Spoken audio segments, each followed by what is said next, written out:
Chapter 101. The Type 2 Land Tiger took to the air. Without the restrictions of the road, David felt extremely free. This was different from the fire beacon. The fire beacon could only be used secretly at night, but the Type 2 Land Tiger could not only be used at any time, but more importantly, it represented the military. No one would dare to stop it. The powerful weapon configuration would also make those who wanted to go against him think about the danger. Of course, David did not fly too high. He was only about 20 meters above the ground. At this height, he could clearly see the scenery on the ground. David, I've arranged everything here. Myron, Daly, and DeQuincy are already there. Let's have a good gathering. Jim sent an address to David after he had enjoyed himself. Jim, why didn't you say so earlier? You made them wait. David hurriedly said. He keyed in the address, and the Type 2 Land Tiger turned around and flew towards the target. As they were flying, David saw dozens of military transport ships flying towards them from the horizon. They formed a huge flying column in the air. David, stop for a moment. Let me ask what's going on. Jim asked David to stop the Type 2 Land Tiger. He then took out his identity bracelet and started keying in the information. David looked at the military transport ships. He had never seen so many military transport ships appear at the same time in Parent City. One had to know that a military transport ship like this had enough space to carry 500 soldiers and some combat equipment. With so many military transport ships appearing at the same time, it was enough to start a large-scale war. Could it be that the war was still going to continue? David was shocked. It was no wonder that Jim immediately checked with the city defense circle when he saw so many military transport ships. David, Sio City has been breached by the Zergs. The remaining Kaji and the army evacuated with 1 million citizens. They fought with the Zergs for about an hour. When reinforcements arrived, the remaining citizens of Sio City are in these military transport ships. Jim said with a hint of sadness in his voice. David knew about Sio City. It was a city not far from Parent City. Sio City and Parent City had many competitive relationships. Although the relationship between the two cities was not good, it was just normal competition. When facing the common enemy of mankind, they still had the same goal. Now that he heard the grievous news of Sio City, David was somewhat speechless. He thought that the scene he saw in the war today was the most terrifying scene in the world, but the current Sio City was a true hell. Sio City was about the same size as Parent City and had a population of at least a few million. However, there were only a few dozen military transport spaceships in front of them. There was a huge difference between the number of residents they could carry and the population of several million. Because Parent City suffered less damage from the Zerg invasion, the survivors of Sio City have all moved to Parent City and become residents of Parent City. Jim continued, I hope their lives in Parent City will become better. David said softly. However, both of them knew that it wasn't easy to start all over again without a home. The jobs in Parent City were already full. Now that there were so many outsiders, there would definitely be many people without jobs. Perhaps there would be many crows among these people who would use their lives to fight for the survival of their families. It'll get better. Once the Zergs are cleared and the mines in Sio City are reopened, we'll need a lot of jobs. Jim comforted himself. This was not an easy job. At least after the Zerg invasion, the military had suffered a lot. It was not easy to protect the city. How would they have the energy to clear out the Zergs in the wild in such a short time? In particular, some of the Level 1 and Level 2 Zergs had escaped into the wild. This made the situation in the wild of the Monolith Star even more difficult. Jim, can we go and take a look? David saw the military transport spaceship landing at the military space station and turned to ask Jim. No problem. There's no limit to the hover car you're allocated in Parent City. Jim said in a deep voice. Both of them did not mention the gathering at this time. They both wanted to see the survivors of Sio City. The Type 2 Land Tiger armored vehicle did not receive any warning. When it entered the military zone, a few soldiers on the ground even saluted the armored vehicle. The two of them stood beside the huge helipad of the military space station and looked at the survivors walking down from the military transport spaceship. Most of these survivors were injured. It was obvious what kind of danger they went through when they escaped from a city. The medical staff of Perrin City, who were already under great pressure, gathered here again and started to treat the injuries of the survivors. Some of the more serious injuries were sent to the hospital for treatment. Some of the less serious ones went through simple first aid and were given some medicine. "That's Bruno," Jim said to David as he pointed at a person walking down from the military transport spaceship. To be able to see a familiar person alive was a kind of comfort, even if this person had a small conflict with them. David saw Bruno. He was no longer as spirited as before. He was covered in blood and held a heavy axe in his hand. The surface of the axe was badly damaged. At this time, Bruno's eyes were lifeless. He walked down from the military transport spaceship like a walking corpse and walked towards the gathering point. He was numb as the weapon in his hand was taken away and allowed the Perrin City military staff to operate on his bracelet. "Let's go take a look." Jim walked towards Bruno and called out to David. David followed Jim. "Mr. David." "Mr. David." The continuous greetings attracted the attention of all the survivors. Whether it was the military staff or the medical staff, everyone who saw David would greet him respectfully. This respect came from the bottom of their hearts. There was no pretense, especially when these military staff and medical staff saw the tragic state of Seho City, which had the same defense as Perrin City. They were extremely grateful to David. If it was not for David, they might have died or become one of the survivors. Bruno heard the sound and looked up. He saw Jim and David. "Bruno, what's wrong with you?" Jim went forward and grabbed Bruno's shoulder and asked loudly. Although he and Bruno had competed before, there was no big grudge between them. At this time, he only cared about him. "They're all dead. Father, mother, everyone I know, they're all dead," Bruno murmured. Perhaps his tears had dried up, but blood flowed out from the corner of his eyes. "What are your plans?" Jim asked again. "Join the army. I want to go to Battlestar. I want to kill the Zergs." Bruno gritted his teeth and said. His eyes were full of hatred. "I'll help you." Jim nodded. He could only do what he could. David did not say anything. He had personally experienced the cruelty of war and the terror of the Zergs. He was glad that he had a shadow attendant and had the ability to fight. At this time, he had a goal in his heart, which was to become stronger and protect himself and his family. When the two turned to leave, they heard a soft voice behind them. "Thank you. David, I want a drink, the strongest kind." Jim returned to the car and said in a deep voice, "I can't drink, but I can chat with you." David nodded and replied. The Type 2 Land Tiger armored vehicle flew to the meeting place. It was a large hotel called West City Hotel. When David saw the name of the hotel, he remembered that he owned 40% of the hotel's shares. "Mr. Jim, your friend is waiting for you on the second floor, room 6. I'll lead you and this gentleman there." A waiter saw Jim and quickly greeted him with a bow. In West City Hotel, it was already past mealtime. However, because of the war, many people did not eat in time. At this time, some of the rich people were celebrating the victory of the war in the hotel. David looked at the happy scene and thought of the survivors who came down from the military transport planes. His mood changed because of the news from Sioux City.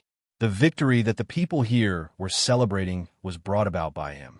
He changed the fate of Perrin City. This was the current him.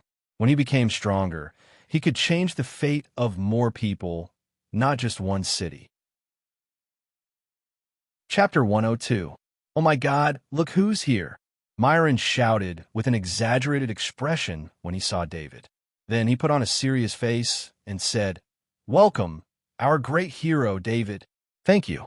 Daly walked up to David and hugged him as he thanked him heavily. "Thank you." De Quincy also bowed respectfully. David's story hadn't spread yet, but it had already spread among the top brass of the military and government. "Myron, I announce that your Gladstone is saved." David nodded to the two and said to Myron with a smile, "Why? Aren't you going to take the cultural exam?" Myron asked curiously. With his friendship with David, his family wouldn't say anything if he gave the Gladstone Type 6 to David. They might even agree. What he cared about was David's college entrance exam choice. "No, The military gave me an armored vehicle, so your Gladstone is saved, David said with a smile. What? An armored vehicle? Let's go take a seat after dinner. Myron's eyes lit up and said hurriedly. Daly and DeQuincy were no longer as reserved because of this. They also shouted excitedly. David said this intentionally. He didn't want his friends to change their attitudes toward him because of his performance in the war. Serve the food first. I'm starving, David said as he patted his stomach. David, I know you're injured today. Don't worry. I told them that all the dishes today are to nourish your body, Myron said with a smile after he looked at David and didn't find any injuries. Just as they were talking, the door of the private room was pushed open. Two waitresses pushed a food cart in and placed exquisite dishes on the table. Wait, we didn't order this much, did we? Daly looked at the dishes on the table and was stunned. He turned to the waitress and asked, Why you care so much? No matter how much you order, it's my treat today, Myron said generously. Since when is it your turn to treat? Today, I asked David to gather with everyone. Jim immediately refused and waved his hand. You guys shouldn't be treating us. I should be the one paying today. David saved my father. If I don't spend this money, I'm afraid I'll be punished when I get back. Daly also slammed the table and shouted. What? These dishes are from the hotel? The taciturn DeQuincy was about to secretly pay the bill with his identity bracelet when he heard the waitress's soft explanation.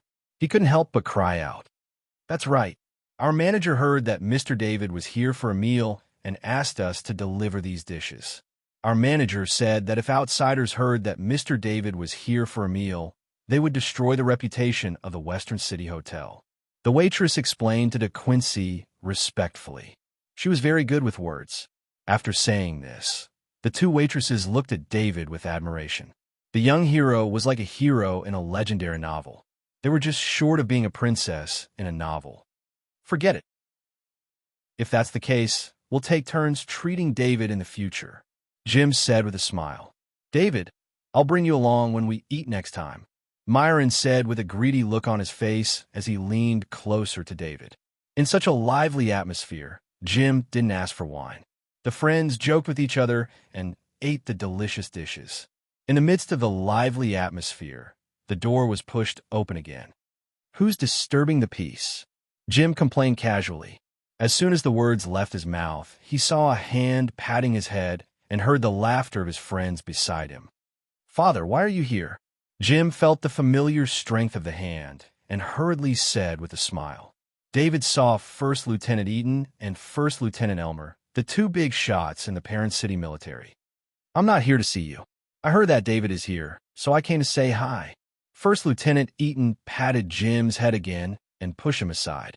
Uncle Eaton, I should be the one looking for you. David hurriedly stood up and said, Brother David, you can only call me brother if you call me Eaton. Otherwise, I'll be a generation younger than you for no reason.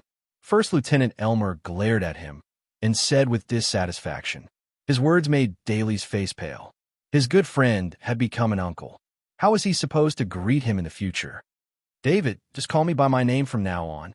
First Lieutenant Eaton immediately laughed and said to smooth things over. He then turned to the young men and said, You guys can talk amongst yourselves. Don't mind us. Brother David, come to my place when you're free. Feel free to play with Kaji's equipment. I also have Kaji's training equipment for the military, First Lieutenant Elmer said enthusiastically. First Lieutenant Eaton didn't know what to say. You can just talk about this in private. Fortunately, the young men here were all trustworthy and David's friends.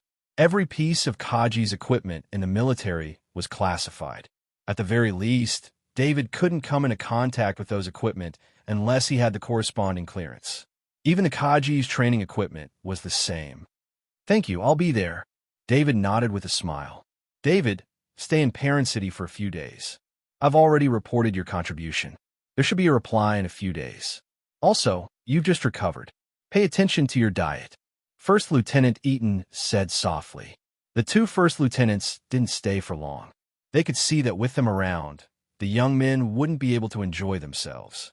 Maybe it was because they were excited, or maybe it was because they were frightened by the Zerg invasion. But after they finished their meal, they sat in the Type 2 Land Tiger armored vehicle and flew around the city for half a day. They only went back when it was dark. When David returned home, he realized that his ID bracelet had received a message. It was from the school. Due to the Zerg invasion, the school will begin to suspend classes. Classes will be announced later. That's good. I'll take a good rest for a few days. David turned off his ID bracelet and said softly to himself.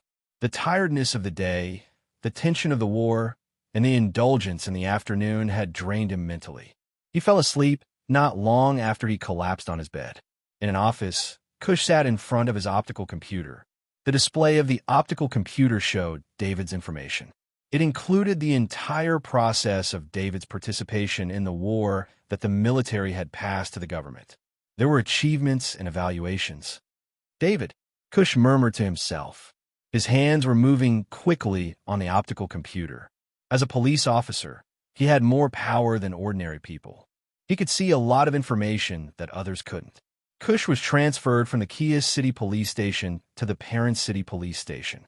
This transfer made most of the police officers in the Parent City Police Station think that he had offended some high-ranking official.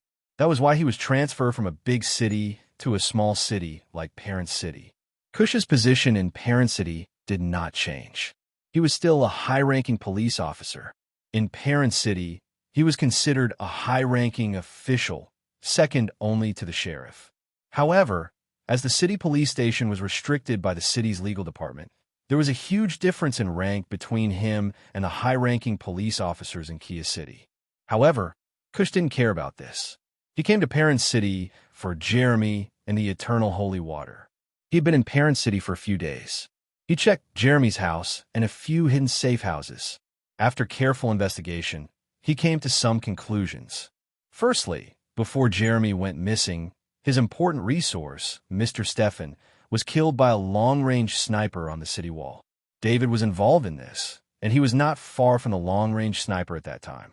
Secondly, there were traces of a battle in front of the industrial area's garbage treatment plant, where Jeremy had to pass before he went missing. There was a sniper involved and at least one close combat fighter.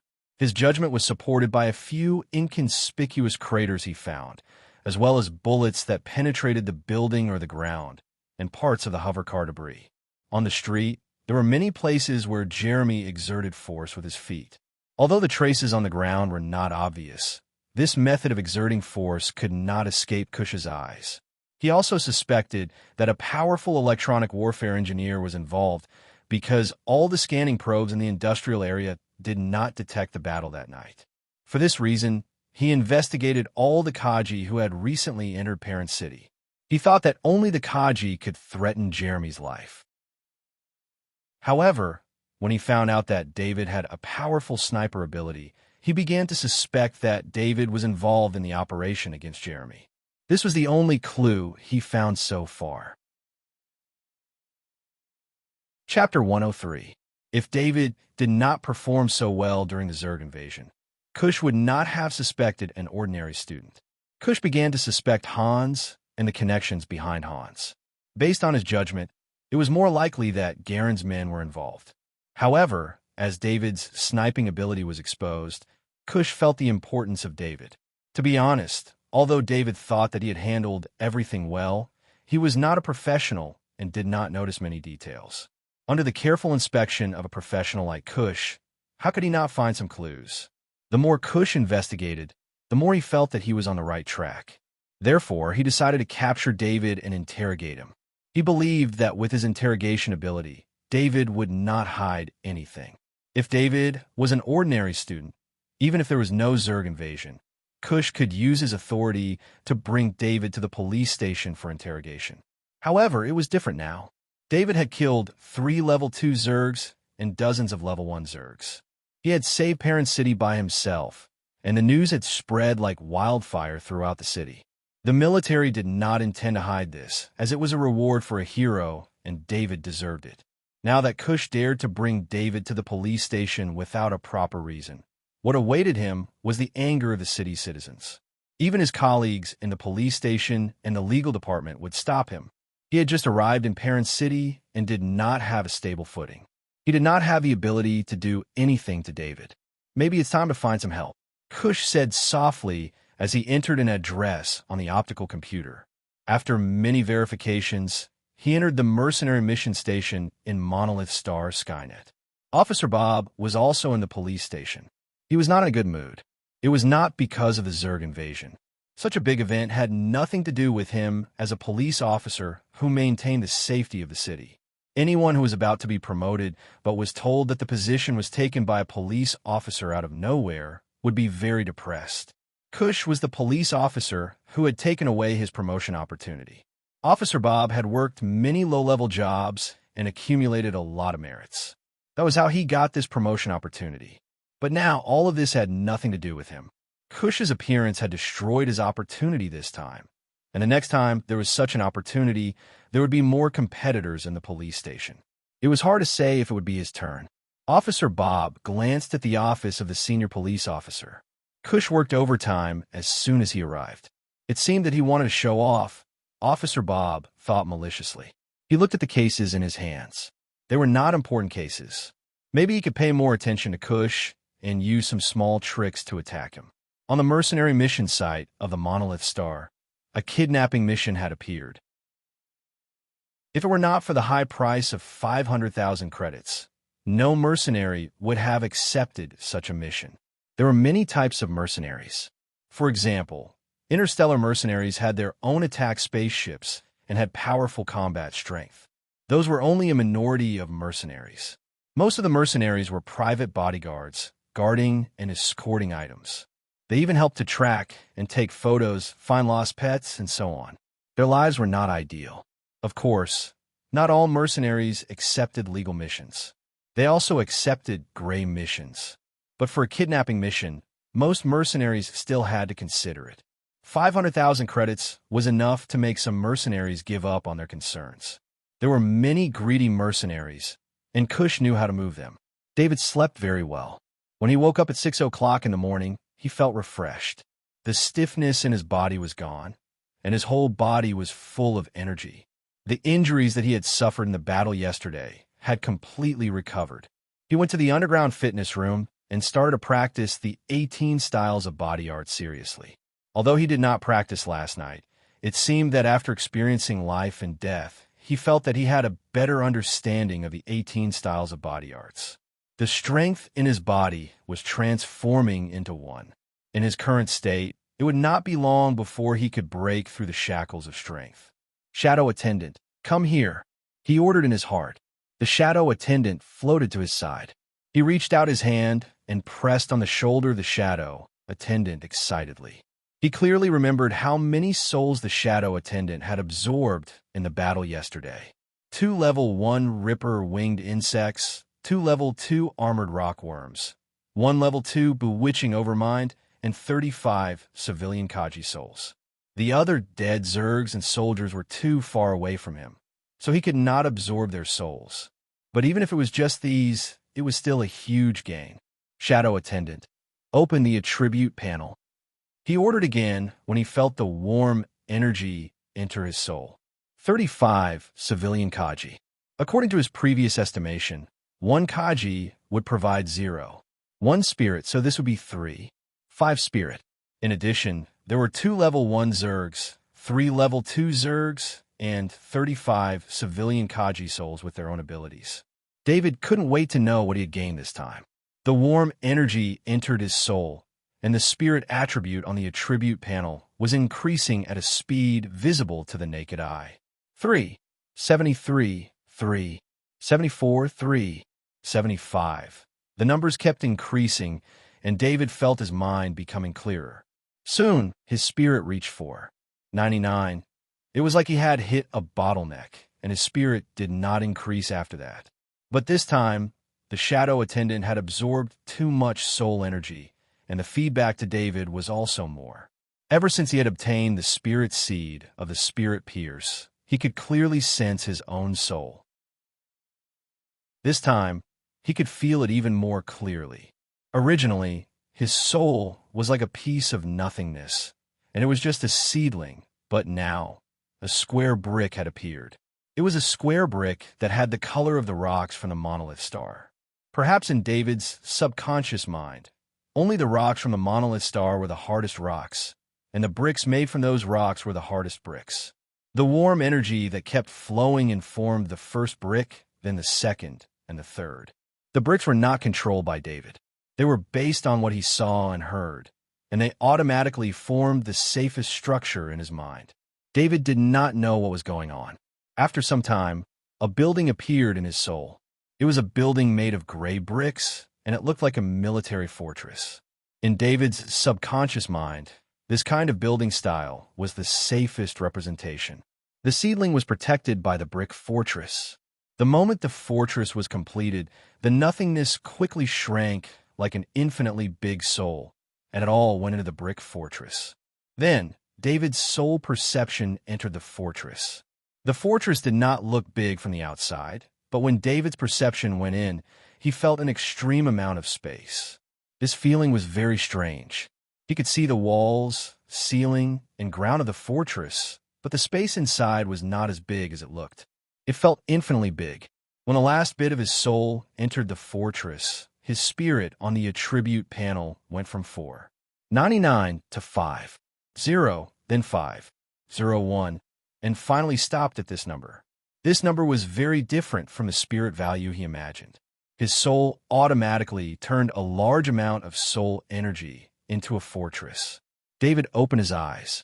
He felt that his vision and smell, which were already far superior to ordinary people, had been improved again. At the same time, his hearing had also become stronger. He was sitting in the underground gym. It should have been a very quiet environment, but he could hear the footsteps of people on the street outside, the sound of hover cars moving, and the sound of the wind blowing. His sense of touch was also different from before. His fingers lightly touched the clothes on his body. Under the perception of his fingers, he could clearly feel the well-defined lines of the home clothes. He could even feel the fine thickness between the two lines. It could be said that the world he felt now was completely different from the world he had seen before. Is this the benefit of having a strong spirit? David mumbled to himself. Chapter 104. Now that he could clearly feel the changes in his soul, David shifted his mind to the shadow attendant's body. He had been trying to figure out what it was that had been shifted to the shadow attendant's body. Now that he could directly see the changes in his soul, he could find the key to this shift of mind.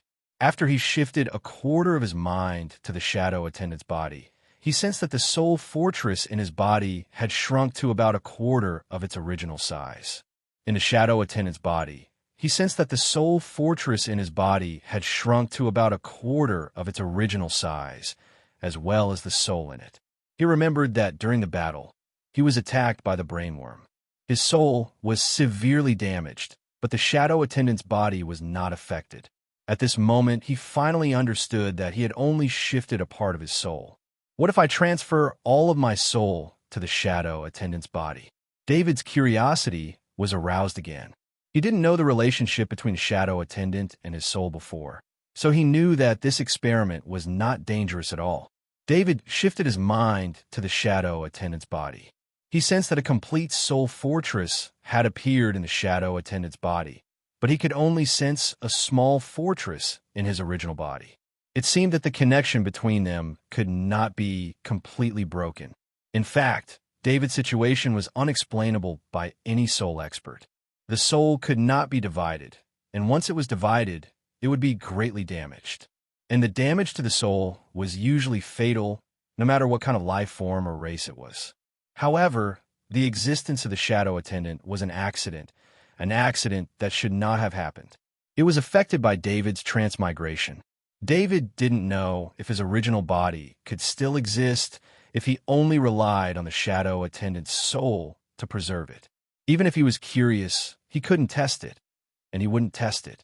Let's see how many knowledge balls I got this time. David put the matter of the soul aside and paid attention to the knowledge balls in the shadow attendant's body. Seeing the shadow attendant's body flickering like a starry sky, David felt a sense of bliss. Almost all of them were orange balls of knowledge.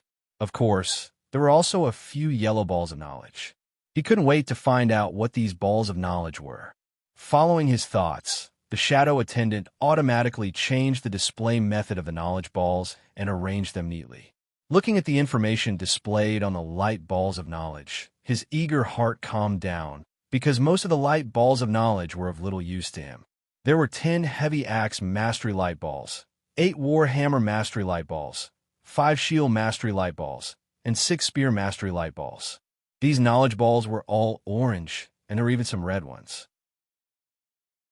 According to David's experience, these balls of knowledge should be the strongest ability in a person's soul. However, Kaji's strongest ability was only at the red entry level. Although it was at the orange level, which was about to enter the proficiency level, this was too unreasonable. He counted and found that there were 3 red balls of knowledge. Basically, these 3 balls of knowledge were of no use to him. The other proficient level balls of knowledge could improve his mastery of several weapons. There were only 29 balls of knowledge here, and he had absorbed as many as 35 souls. David then saw the remaining 6 balls of knowledge. Spaceship piloting, 10% proficiency. Empty-handed combat, 23% proficiency. Mathematics, 5% proficiency. Literature, 2% proficiency. General, 4% proficiency. And stealing, 51% proficiency.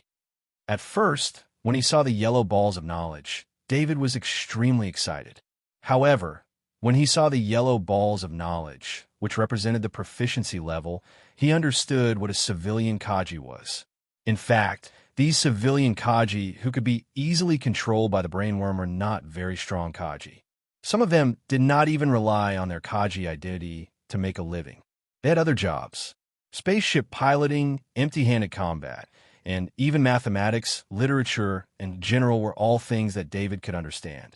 As a civilian Kaji, it was possible that these hobbies were stronger than their fighting ability. However, David could not look directly at the stealing ability, which had reached the proficiency level of 51%. If he controlled David's analysis of proficiency levels, no matter what the ability was, as long as it reached the proficiency level, it would be an elite in the industry. Stealing at the proficiency level should be called a godly thief. Other than this ball of knowledge, David saw the balls of knowledge left behind by the Zur for the first time. Speed talent, usable. Speed talent, usable. Vitality talent, unusable. Vitality talent, unusable. Spirit hibernation, 99% proficiency.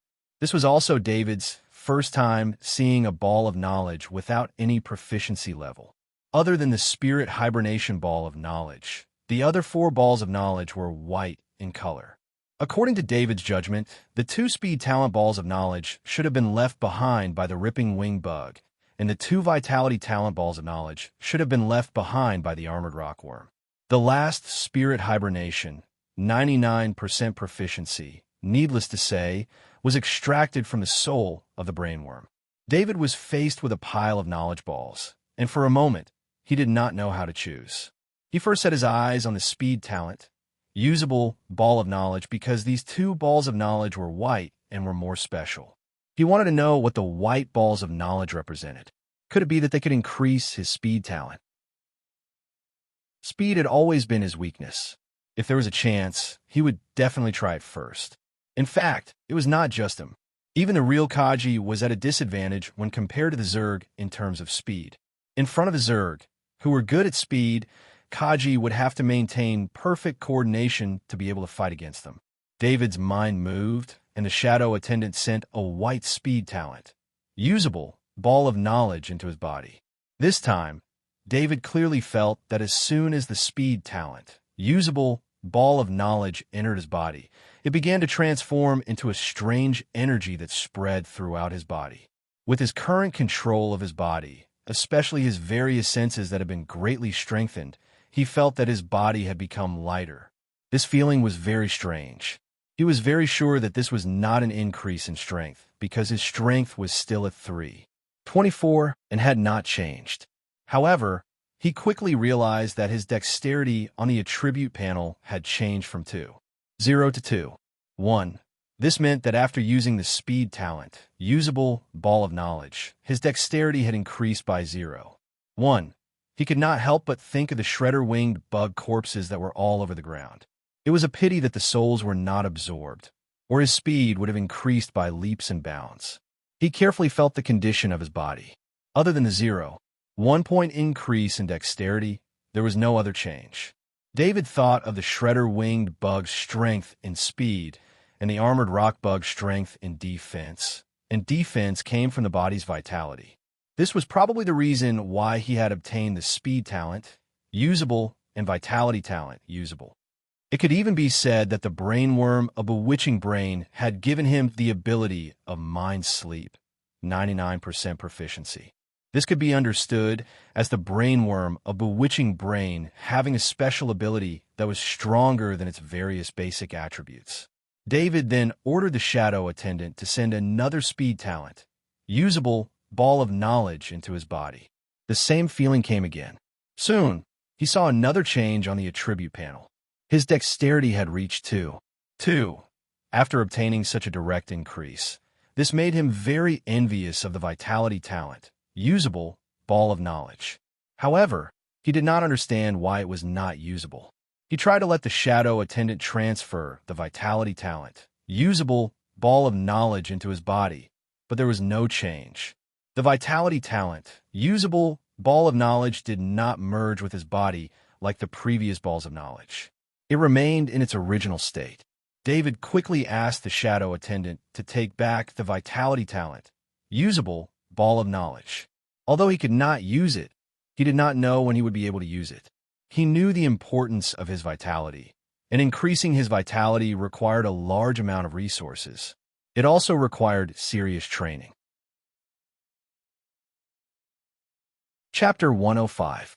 David looked at the pile of knowledge orbs and suddenly realized that none of the 35 Kaji had provided him with a single physical skill orb. Was it because of the Kaji, or was it because physical skill proficiency was the hardest to improve? He had a lot of questions in his mind, but no one could answer them. He had a lot of questions, but because he was afraid of exposing the shadow attendant's special ability, he did not dare ask too many questions. David was eager to enter in university. He wanted to go to the best university in a monolith star that could teach Kaji all kinds of knowledge. He should be able to get answers there. Shaking his head, David focused again. He needed to start fusing the knowledge orbs. He felt that after his spirit exceeded 5 points, he could fuse more knowledge orbs at once. Especially the 2 knowledge orbs from before were not knowledge-type orbs. If he were to give them a more accurate name, they would be attribute orbs or talent orbs. He chose the mind sleep ability of the brainworm, a bewitching brain. He ordered the shadow attendant to channel mind sleep, 99% mastery, into his body. This time, before he could think about anything else, he was pulled into an illusion. In the illusion, he had a huge head and a body that was disproportionate to the head. This was the body of the brainworm, a bewitching brain. Next to the brainworm, a bewitching brain, stood a human. Just like before, David could feel all the senses of the brainworm, a bewitching brain, but he could not control the body of the worm. The mind of the brainworm, a bewitching brain, turned into a strange pattern in the air. This pattern could not be seen by the naked eye, but David could sense through the connection with the brainworm, a bewitching brain, and the corresponding knowledge transmitted by the brainworm, a bewitching brain. He knew all the information related to this pattern. This strange pattern was extremely complicated. It wasn't as simple as it appeared to be. Although it was a large, strange pattern, it was actually made up of countless smaller patterns. It was very difficult to transform one's mind into so many patterns in an instant. Not to mention the countless tiny patterns. Even those who were born with strong mental power would find it extremely difficult to materialize their mental power into a pattern. Mental power and mental power mastery were 2 completely different paths. The brainworm of bewitching brain was a genius that could control the mind and soul. In front of it, the army of Kaji elites could not resist at all. The strange pattern flew into the human's body. David could feel the soul that belonged to the human. It was a piece of nothingness. There was almost no resistance, and it did not take any time. The strange pattern entered the soul of nothingness. in the knowledge transmitted by the brainworm of bewitching brain. The strange pattern meant the sleeping pattern. David could not explain it more precisely because the brainworm of bewitching brain taught him the ability to fuse with his soul. It was very difficult to translate the language that was understood in the insectoid way. The sleeping pattern turned into countless small patterns. These patterns seemed to be alive. They absorbed the soul power of the human and transformed into another pattern. This was the brainworm of bewitching brain's greatest ability, the bewitching pattern. After the bewitching pattern was formed, David could feel that there was a connection between him and the human. He could directly control the human's actions or give them orders. Of course, the orders had to be within the human's capabilities. Then, the human could act according to the orders. This was the secret of the brainworm of bewitching brain. The precise control of the mind, coupled with the mysterious inheritance, formed a terrifying effect. David could feel the brainworm of bewitching brain controlling the human to do various actions. In the end, it even made the human commit suicide in front of him. Although he knew that the human was part of the illusion, David still felt sad. If he did not have the shadow attendant, he would have ended up like the human in the illusion. After the human died, 2 more humans appeared beside the brainworm of bewitching brain. This time, the brainworm of bewitching brain demonstrated how to control the 2 humans. After that, more and more humans appeared. It was as easy as controlling the brainworm of bewitching brain. Not long after, a Kaji wearing exoskeleton armor appeared beside the brainworm of bewitching brain. He had a strong, killing intent. Although he did not attack, David could feel that this was a peak-level Kaji with an extremely strong will. Sure enough, when the sleeping pattern entered the body, David could feel that the soul was different from before. In the void of this Kaji's soul, there was a wind that other humans did not have. It was a wind formed by a strong will and killing intent. The sleeping pattern's attack intent was not obvious, so it was easier for the Kaji to resist. However, when it was transformed into the bewitching pattern, it was resisted by Kaji's soul. The brainworm of bewitching brain was not in a hurry. It was like an experienced hunter, slowly wearing down the power of Kaji's soul. As time passed, the will and killing intent in Kaji's soul became weaker and weaker. Of course, during this process, the brainworm of bewitching brain was also exhausting its mind. However, the mind of the brainworm of bewitching brain was too strong. It was so strong that even a peak-level Kaji could not exhaust much of its mind. Kaji finally fell. He became the puppet of the brainworm of bewitching brain and made all kinds of battle moves. Then, more Kaji appeared. During the same process, the more Kaji there were, the more Kaji the brainworm of bewitching brain would be exhausted. David didn't know how much time had passed, but he couldn't even tell how much time had passed. This was because most of the time, the illusions were attacking various souls. When David woke up from the illusion, he wanted to try to draw the sleeping pattern himself. Following his thoughts, his soul instinctively controlled his mind. His mind turned into countless small, basic patterns, and these basic patterns formed a sleeping pattern. This process took David 5 seconds. Although it was much slower than the instantaneous activation of the brainworm of bewitching brain, the result was already very satisfying for David. In fact, when he was drawing the sleeping pattern, he realized the huge gap between himself and the brainworm of bewitching brain. After he drew the sleeping pattern, his mind was a little sluggish. If he dared to forcibly draw the second sleeping pattern, what awaited him would be a direct loss of consciousness. In other words, although he had mastered the ability of mind sleep, he could only make one enemy fall into a deep sleep. He could not do the following bewitching control. Maybe this is why the shadow attendant named it mind sleep and not mind bewitching. David thought to himself, this ability was only possible because his spirit had reached 501.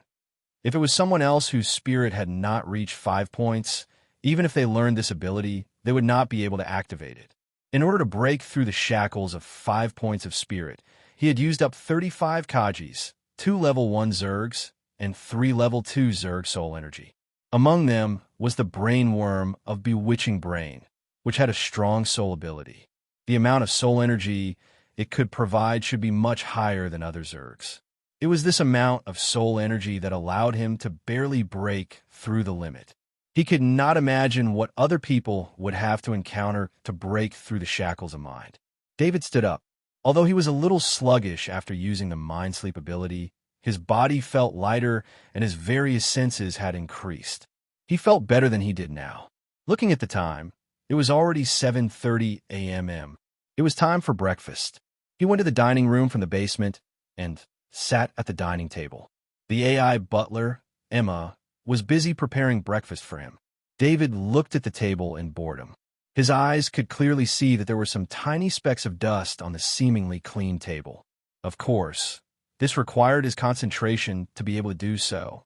Instinctively, he wanted to use his hand to wipe off the dust. However, before his hand touched the dust, he seemed to see the dust move. If it was in the past, he would not have been able to notice this. However, with his concentration, he could see even smaller items. As long as there was a slight anomaly, he would be able to notice it. I must have seen wrongly. David was confused. He guessed, could it be the wind from my hand? He reached out his hand again. This time, his movements were slower. Just as he was concentrating on wiping off the dust moved again. Chapter 106. David was 100% sure that this time, he did not use his hands to create wind. His hands were very slow, so it was impossible for him to create wind. Furthermore, there was no wind in the room, so it was impossible for him to move the dust on the table. Pay attention, pay attention. He suddenly thought of a possibility. He did not reach out his hand this time. Instead, he focused on the dust with his mind, trying to control the dust. The dust that he paid special attention to floated in front of his eyes. Mind is a special substance that can interfere with reality. David looked at the floating dust and thought. He did not know if this was a memory from his previous life or this life, but when he saw the scene in front of him, he thought of this sentence. In fact, whether it was in his previous life or this life, there were machines that could control matter through will. For example, Hans's left arm and left leg were special artificial limbs. However, these artificial limbs were achieved through the connection of the body's nerves. It was not true that the mind interfered with reality. Other similar machines were based on the same principle. They judged a person's expression, eyes, or directly judged the changes in a person's neurons to control the machine or remote control signals. However, what David did was far beyond that.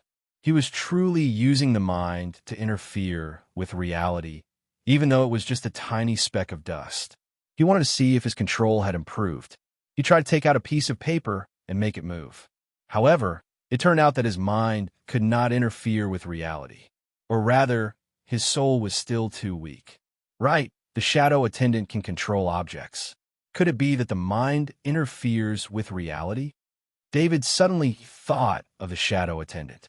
He waved at the shadow attendant beside him and asked the shadow attendant to move the paper in front of him. He carefully sensed it. Although he was not an expert in the field of mind control, he believed that the shadow attendant did indeed move the paper through the mind's interference with reality. He also sensed that the shadow attendant moved the paper more easily this time. It was as if the shadow attendant's strength had increased compared to before. Could it be that after his mind broke through the shackles, it also affected the shadow attendant? Thinking of this, David didn't even have time to eat breakfast and began to experiment. After experimenting, the shadow attendant could exert up to 200 grams of strength. Although this amount of strength was still insufficient to deal any damage to the enemy, it allowed the shadow attendant to manipulate heavier objects.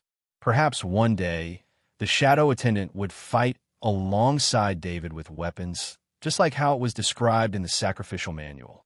At the same time, the distance that the shadow servants could move away from him had also increased. From the original 10 meters, it had doubled to 20 meters. "Master, it's time for breakfast," the AI butler Emma reminded him. Only then did David return to the table and start eating. Moore was a mercenary named Kaji. He was on vacation in Raber City when he encountered the invasion of the Zergs. He had no choice but to be recruited and participate in a war. At the end of the war, he suffered some minor injuries and was not paid. For a mercenary, this was something that he could not accept. Just when he thought that his vacation was a tragedy, he saw a mission on the Skynet mercenary mission station. It was to kidnap a student, and it indicated that the student was not Kaji. Moreover, the cost of this mercenary mission was as high as 500,000 credits. This immediately calmed his wounded heart. Although kidnapping a student was a violation of the law, as long as it was done secretly, no one would know about it. With this in mind, as soon as the space station resumed flight, he immediately took the Sky Patroller to Parent City. Once he arrived in Parent City, he immediately looked for a bar without hesitation. The Veteran Bar was a bar on the edge of Parent City. There were all kinds of people here, such as crows, hunters, drunkards, prostitutes, and so on. The atmosphere was chaotic. When Moore entered the Veteran Bar, it was noon. At this time, there were not many people in the Veteran Bar. There were only a dozen burly men drinking. "Give me a glass of Bloody Mary and 2 pieces of dry ice," Moore said softly to the owner, who was missing an arm and whose face was full of scars. At the same time, he tapped his finger on the counter 4 times. The first 4 were heavy taps, and the second 3 were light taps. "The people here call me Old Hand. What's going on?" "The Zerg invasion has just ended, and there are powerful Zergs outside the city. You still want to do a mission at this time?"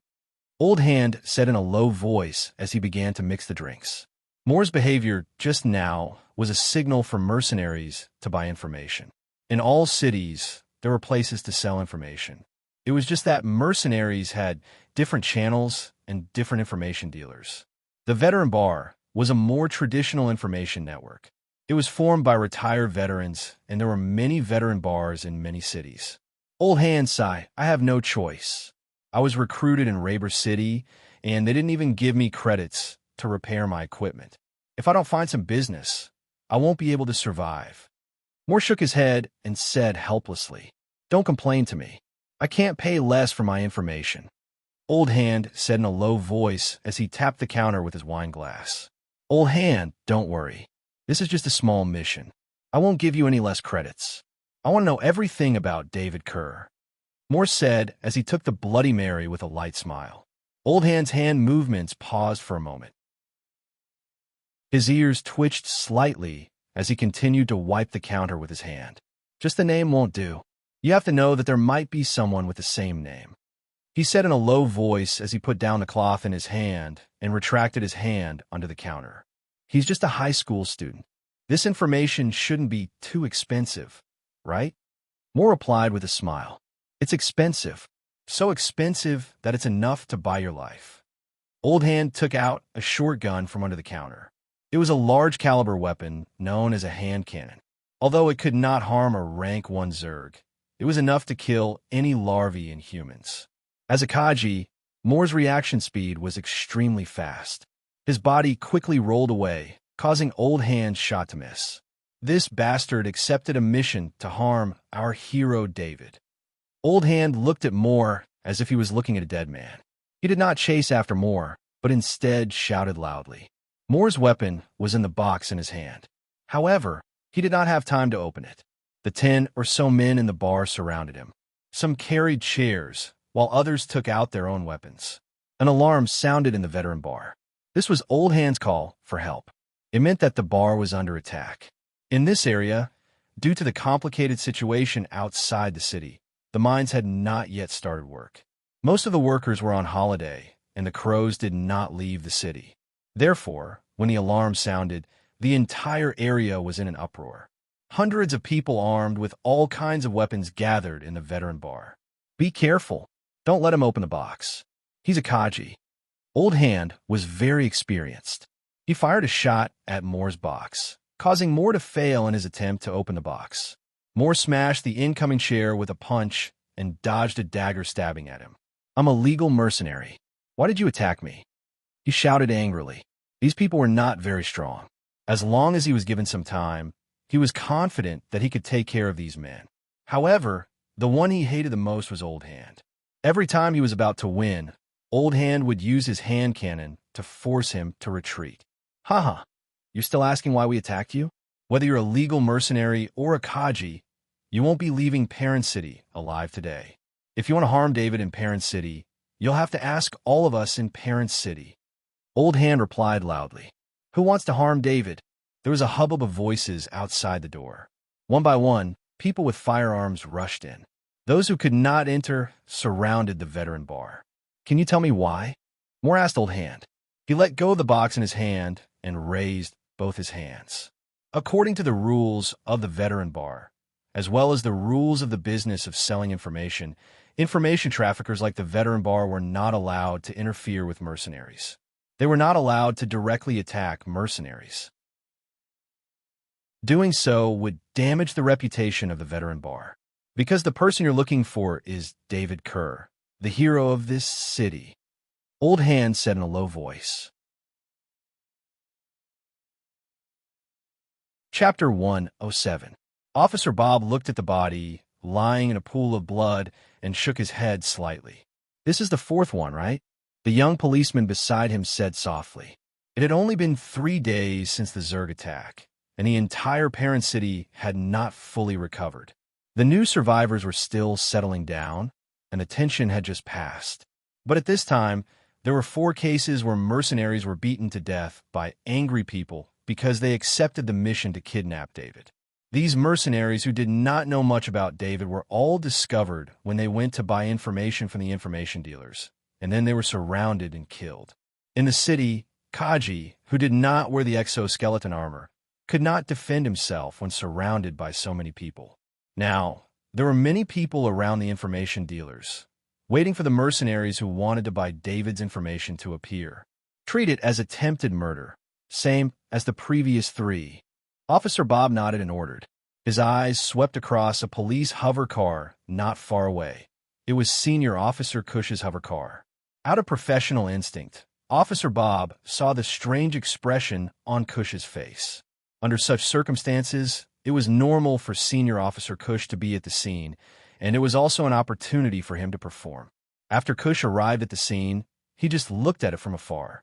Although he tried to hide his expression, it was impossible to fool Officer Bob, who had been handling cases for many years. Is this mercenary related to Cush in some way? Officer Bob immediately thought. If Cush did not steal his promotion, he would not have paid special attention to Cush. Now, Officer Bob was thinking about finding a chance to mess with Cush. After seeing Cush's strange expression towards the mercenaries, he had an idea in his mind. Cush did not expect that someone was observing him. When he issued the mission, he did not consider that David had such an influence in the city, and he did not expect that these mercenaries would come directly to Parent City to buy information. However, he did not care about the mission being exposed. These mercenaries who failed could only mean that they were not capable. The truly capable mercenaries would use a more covert method to complete the mission. If Jeremy did not suddenly disappear in Parent City, causing the organization to lose control in Parent City, he would not have used mercenaries to complete this mission. I'll double the reward when I get back, he thought to himself. The reason why he didn't use his own ID bracelet was also for safety reasons. If he logged into some special Skynet addresses with his ID bracelet, Skynet would automatically track him. This kind of thing was confidential to ordinary citizens, but Cush was very clear about it. Cush, who was very familiar with the police procedures, knew that only the optical computer in his office was the safest. With his rank, other than the sheriff in the Parent City police station, no other police had the authority to check his optical computer. Cush did not want to wait. He drove the hover car back to the police station. When Officer Bob saw Cush leaving, he spoke to the young policeman beside him and jumped into the hover car. After returning to the police station, Officer Bob went straight to the information security room. This was the information hub of the entire police station. It had the police's dedicated Skynet defense system, which was connected to the entire monolith police defense system. It could be said that even the most powerful electronic warfare master would not dare to say that he could break through the security system of the police. Haywood, can you show me the browsing information of old Harlow's optical computer? I took over the case from old Harlow, and I need to know some of his progress. Officer Bob smiled and said hello to the fat security officer, Haywood. Haywood would never agree to this request. Checking the browsing information of old Harlow's optical computer, who was also a senior police officer, was an act of spying on other people's privacy. But old Harlow had retired, and although Officer Bob's reason was far-fetched, he had a good relationship in the police station. Bob, I'll show you, but I won't admit it. Haywood's fingers moved quickly as he said softly. Of course, Officer Bob did not want to see old Harlow's optical computer browsing information. Old Harlow's optical computer and office were used by the newcomer, Cush. Officer Bob also knew that because Cush had encountered the Zerg invasion as soon as he arrived, the optical computer he used did not change his identity. This kind of thing would not happen under normal circumstances, but the influence of the Zerg invasion was too great. Most of the police in the entire police station were busy with the survivors. The relocation, the collection of information, the safety of the survivors, and so on, made the police work nonstop every day. So at least before the influence of the Zerg invasion was over, no one cared about the trivial matter of the optical computer's identity. Not to mention the other police officers, even the security officer, Haywood, was busy with the survivors. Haywood, thanks. I'll buy you a drink later. Officer Bob thanked him with a smile.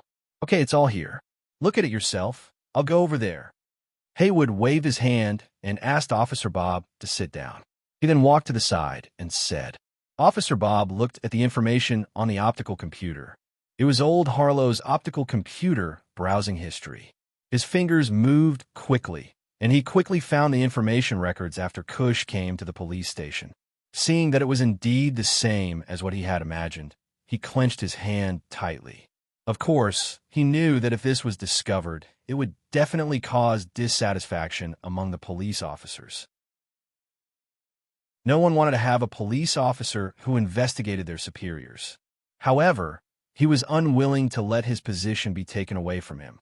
Coupled with the natural curiosity of an old police officer, he wanted to know why Cush was so concerned about David's case and why he showed that kind of expression at the scene. He saw rows of browsing records.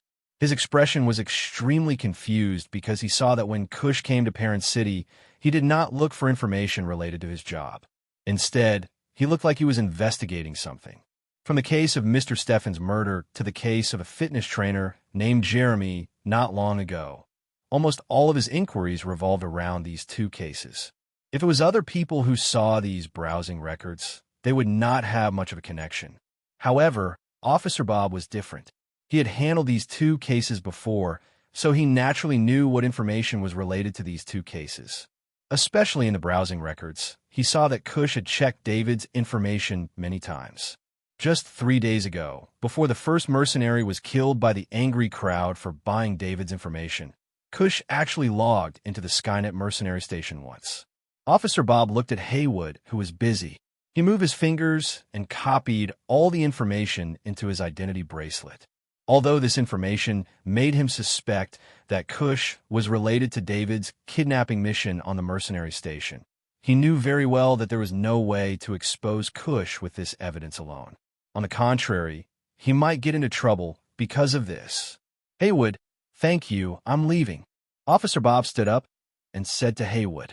He then turned and left the information security room. Haywood stopped what he was doing and walked to the optical computer. He looked at it and shook his head. Then he quickly began to erase the traces left by Officer Bob. As a security officer in the police station, how could he not know that the optical computer was currently being used by Cush? He did not want to get involved in this kind of internal strife in the police station, nor did he have the ability to interfere. Officer Bob was his friend, so he would help him if he could. David, are you home? I want to meet you. Officer Bob drove the hover car in the direction of David's house. He connected to David's identity bracelet and sent a message. Officer Bob, I'm home now. David's message was quickly replied. David came out of the underground fitness room, took a shower, and then came to the living room. Officer Bob happened to be at the door. David, long time no see. Officer Bob couldn't help but greet David with a smile when he saw him. although he did not show much respect. In his heart, he was extremely grateful to the young man in front of him. If it were not for David's heroic performance, his family, his home, and everything would have been ruthlessly destroyed by the Zerg invasion. This was also one of the reasons why he immediately took action when he found out that Kush had some kind of purpose for David. Chapter 108. What can I do for you, Officer Bob? David asked curiously as he asked his AI butler, Emma, to pour a glass of fresh juice for Officer Bob. David, I've been looking for you since a few days ago. 3 days ago, someone posted a mission to kidnap you on the Skynet mercenary station. Originally, only qualified mercenaries could see this mission. Even we didn't know about it. However, the mercenaries who took the mission came to Perrin City and bought your information from the local intelligence dealers. As a result, they were killed by the enraged intelligence dealers and the surrounding people. So far, there have been 4 such incidents. Officer Bob explained in a deep voice. Officer Bob, I already know about this. Thank you for your impartiality, David said with a smile. With his current connections in Perrin City, how could he not know about such a big incident? As early as when the first mercenary who bought the information was killed, the military and the government informed him through Jim and Myron respectively. The military had even arranged for Skynet to strengthen the scanning of David's house. It could be said that whoever wanted to attack David in this house would be attacked by the military. During such a tense time in Perrin City, the military could send dozens of Kaji at any time. As long as these Kaji knew that these military Kaji were needed by David, it was estimated that they would come at an astonishing speed. David also knew the police's reaction to the murder of the mercenaries. Although he didn't kill the mercenaries, those people killed the mercenaries because of him. Therefore, the police determined that the case was an attempted murder by the mercenaries, and the people who surrounded and killed the mercenaries were righteous. Of course, David had to thank them. David, in fact, I'm here to tell you something today. It's just that this matter involves the internal affairs of the police. My method of obtaining information is not very open. I can only provide you with some help. I hope it can help you. Officer Bob gritted his teeth and prepared to pass the browsing information to David. The biggest reason for this was that David was the hero of Perrin City. After seeing that the matter involved David, Officer Bob's own personal grievances became insignificant. After saying this, he transmitted the browsing information in his identity bracelet to David. David was stunned. He opened his ID bracelet and checked the browsing information. The more he read, the more he frowned. The browsing information reflected that someone was investigating the disappearance of Trainer Jeremy, the time of the visit to the Skynet mercenary station, and some details that Sergeant Bob did not know. The information of the garbage treatment plant, the information of Trainer Jeremy's house, and so on. The time of these visits matched with the time of triggering the security system. Officer Bob, whose browsing records are these? David asked solemnly. The new senior police officer, Kush. The first page of the browsing history is the first day he was transferred here. David looked at the time in the message. It was not long after Jeremy was killed by him. Officer Bob, do you trust me? David looked at Officer Bob and asked in a deep voice. David, of course I trust you. Although Officer Bob had doubts in his heart, he still nodded and said, if he did not trust and thank David, how could he hand over this information that was directly related to his future to David? Officer Bob, don't get involved in this matter anymore. Just pretend that this never happened. You did not come into contact with this information, and you did not meet with me. David continued. David could not say it clearly, but when he saw the time Kush came to Perrin City, he was 80% sure that Kush was the person sent by the organization to investigate the disappearance of Trainer Jeremy. In fact, he had not been idle recently. He used his electronic countermeasure ability and the powerful calculation of the intermediate server to hack into the data of the space station.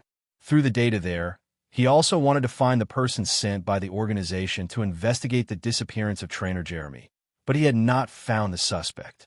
Now it seemed that the other party had entered Perrin City through the police's special channel. It was very likely that they did not even need to register their information to enter Perrin City. David did not want Officer Bob to get involved in this matter because he wanted to protect Officer Bob. If the person was sent by the organization, then the person's strength would be at least stronger than Trainer Jeremy's. Facing an enemy of that level, without any armored soldiers, it was almost a certain death situation. David, I understand.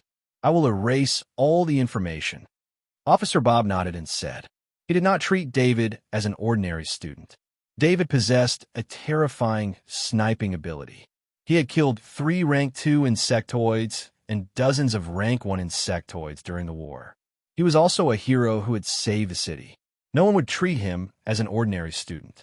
And the sniping ability David demonstrated this time also showed that Mr. Stett's murder was closely related to David.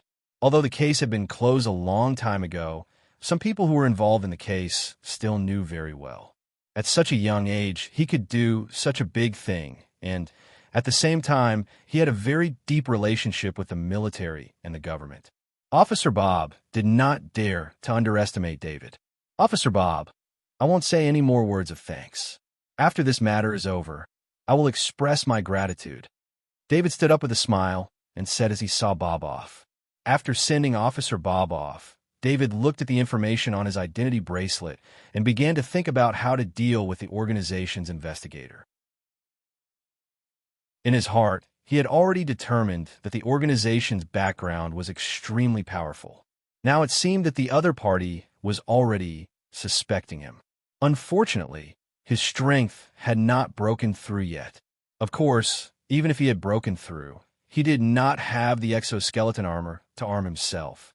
If he was that organization and judged that something had happened to Trainer Jeremy, they would definitely send someone stronger than Trainer Jeremy to help him. Therefore, Kush's strength must be very strong.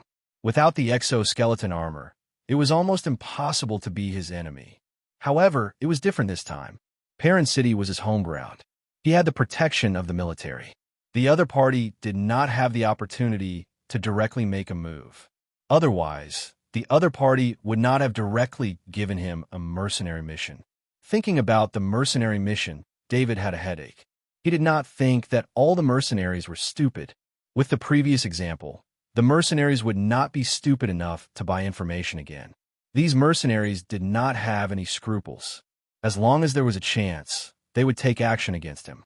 At this time, he received a message from the school on his bracelet. The school would be in session as usual tomorrow. How could he go to school at this time? If the group of mercenaries went crazy and directly attacked him at school, he would not even be able to carry a weapon in school. The second Land Tiger armored vehicle that the military had given him could not enter the school. The safety was too low. Father, I want to ask you to apply for leave from school for me. I may not be able to go to school for a while. David contacted Hans and asked while looking at Hans in the video. David, I also know about the situation. You really can't go to school now. I have contacted Garen and found some connections for you in Nan City. After a few days, you could settle down in Nan City and participate in the college entrance examination there. Hans nodded and said. David could not help but be stunned. He did not expect that Hans had been thinking of ways to make him safer. Garen was very powerful. He must have a very strong connection in Nan City, but the use of these connections required the use of favors. Whether it was a favor from Garen or a favor from Hans, these sometimes could not be measured in terms of value. Father, I don't think my authority is qualified to go to Nan City, right? David suddenly thought of this and asked aloud. Authority was the Federation's method of restricting its citizens. There are only so many resources in a society, and without the restriction of authority, there was no way to properly manage a large population. This was especially true in the Federation, where Warstar was madly consuming resources. All of society's resources would be concentrated on the elites, in other words, the people with high authority. A certain amount of authority was required to go to Nan City.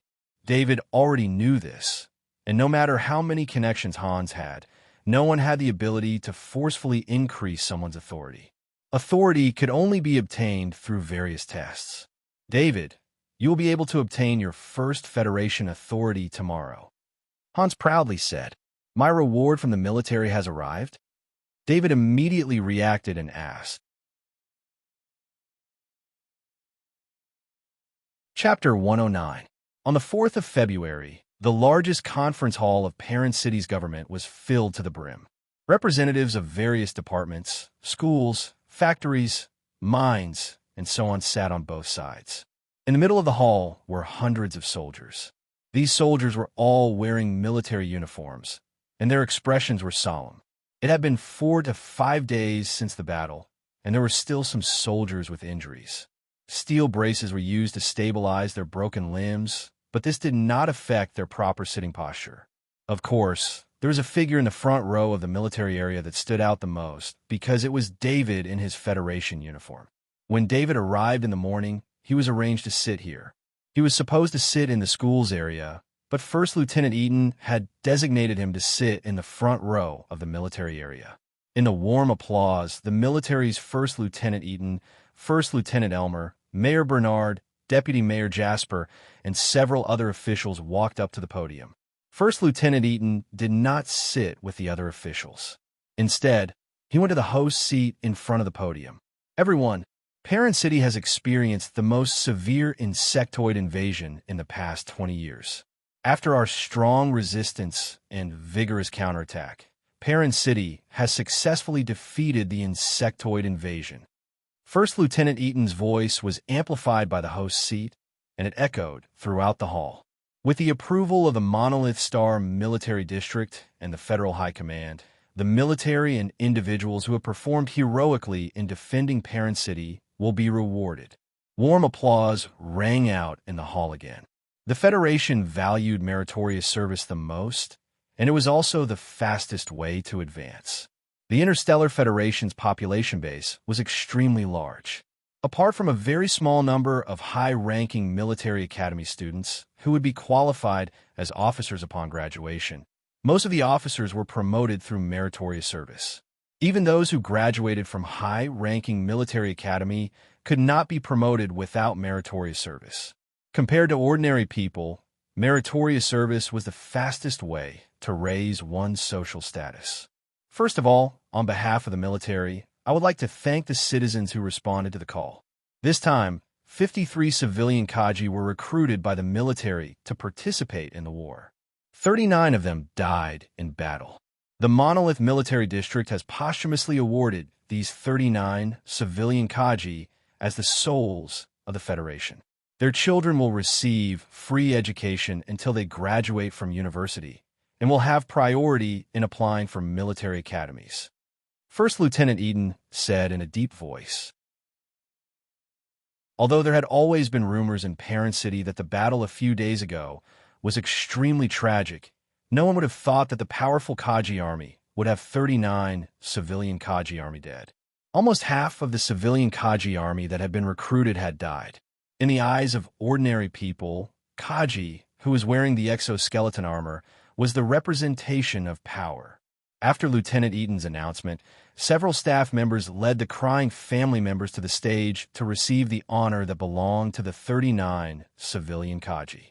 David found the soul of the Federation honor in his memory. It was almost the same as the martyr title in his previous life. It was an exclusive title for those who died in the war. Their family members could receive credits from the Federation every month to maintain their lives. This was also the Federation's way of solving the worries of the frontline soldiers. David actually knew that the civilian Kaji army had limited use. During the entire war, they had only held back a small number of ripper-winged insects. After that, they were affected by the brainworm and lost their ability to fight.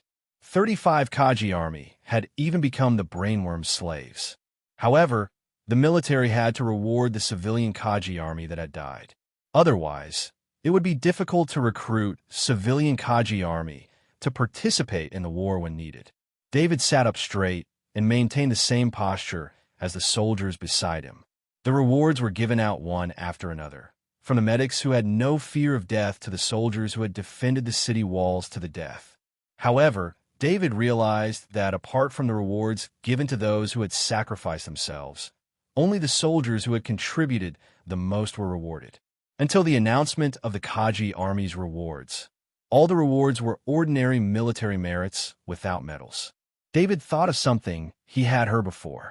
The Interstellar Federation was very strict when it came to the actual distribution of medals. It was almost to the point of being harsh. From the looks of it, this might have been an important battle of life and death for Parent City, but for the Monolith Military District, this was only a small battle to defend the city. It was inappropriate to give out too many medals for such a battle. Let's welcome Lieutenant Kaji Elmer and Staff Sergeant Kaji Gerard to the stage. Lieutenant Eaton said in a deep voice. Lieutenant Elmer and Staff Sergeant Gerard walked to the front of the stage and stood facing the audience. Thank you for your bravery. On behalf of the military district, I will award you with the Iron Star Medal. Lieutenant Eaton looked at his two subordinates with a smile on his face. He took the Iron Star Medal from a soldier beside him and put on for them. Fight for the Federation. Die for the Federation. Lieutenant Elmer and Kaji Gerard shouted in unison. They then saluted to Lieutenant Eaton and the audience, displaying the Iron Star Medal in front of them. An even louder applause sounded. This was an honor that Parent City hadn't had for many years. Other than when Hans came to Parent City with the title of Nation Knight, this was the first time someone from Parent City received an actual medal. Ladies and gentlemen, I believe you all know that in this battle, a hero has appeared in Parent City. A man who used a long-range sniper cannon to kill 112 level 1 insectoids, 3 level 2 insectoids, including the nightmarish brain-bewitching insectoid. He saved Parent City and millions of citizens. Eaton's voice became louder and louder as he narrated. Everyone in the large conference hall knew who the hero was. Their eyes were all focused on David, who was sitting in the middle of the first row. Let's welcome the hero of Parent City, David Kerr, Lieutenant Eaton said loudly. Everyone in the conference hall stood up. Even the disciplined soldiers stood up and applauded David. This was David's first time encountering such a situation. He took 2 deep breaths, calmed his somewhat excited heart, and stood up to walk to the rostrum. David, on behalf of the military, I thank you. Lieutenant Eaton stepped forward and hugged David tightly, as if it was the only way to express his feelings. Lieutenant Eaton, I only did what I was supposed to do, David said cautiously. The Monolith Military District has entrusted me to award you the Silver Star Medal and record your achievements in the military. You're always welcome to join the military after you graduate. Lieutenant Eaton said loudly. Boom! The entire conference hall was in an uproar. The Silver Star Medal was the highest medal that the Monolith Military District could give. Any higher medal would have to be given directly by the Federal High Command. David was not a soldier. Normally, only soldiers could receive the Silver Star Medal. In fact, David's status as a reserve combatant played a huge role in the evaluation of the medal. David was different from the civilian Kaji who were temporarily recruited. He was a true member of the military. He was just a reserve combatant who was not valued. However, no matter if he was a reserve combatant or an official combatant, he was still a member of the military system. This was why the military unanimously approved the military medal when choosing the reward for David. As for why it was a Silver Star Medal, the biggest reason was because of the bewitching brainworm. Even killing a bewitching overmind on Warstar would give a handsome reward, not to mention Monolith, which was at the edge of the war zone. The other reason was David's potential. He was a powerful sniper who could kill 112 rank 1 Zergs and 3 rank 2 Zergs before he became a Kaji. According to the investigation, he also had the potential to become a Kaji. This kind of genius with potential was also given a bonus during the evaluation of the medal. Lieutenant Eaton hung the shining Silver Star Medal on David's chest and patted David lightly to show his encouragement. David looked at the people below the stage. He saw Hans with a proud smile, Bertha with the same expression beside Hans, and little Eddie, who was still a little confused but was clapping with all his might. He saw Miss Henrietta from his school, as well as a few teachers from his memory that he had never met before. He also saw his friends, Myron, Jim, Daly, and Quincy. David bowed to the people below the stage and returned to his seat with the Silver Star Medal. Chapter 110. David, stay for a while. After the ceremony, First Lieutenant Eaton called out to David, who was about to leave with his friends. When Jim saw Lieutenant Eaton coming over, he hurriedly ran away with the others. "Uncle Eaton, is there anything else?" David would not really call First Lieutenant Eaton by his name. It was best to be respectful in a private meeting like this. "You didn't just receive the Silver Star Medal this time. There are other rewards, including those from the government. Come and receive them." First Lieutenant Eaton replied with a smile. He followed First Lieutenant Eaton to an office next to the conference hall. Mayor Bernard was there as well. "David, I've always wanted to thank you in person. Thank you for saving Parent City."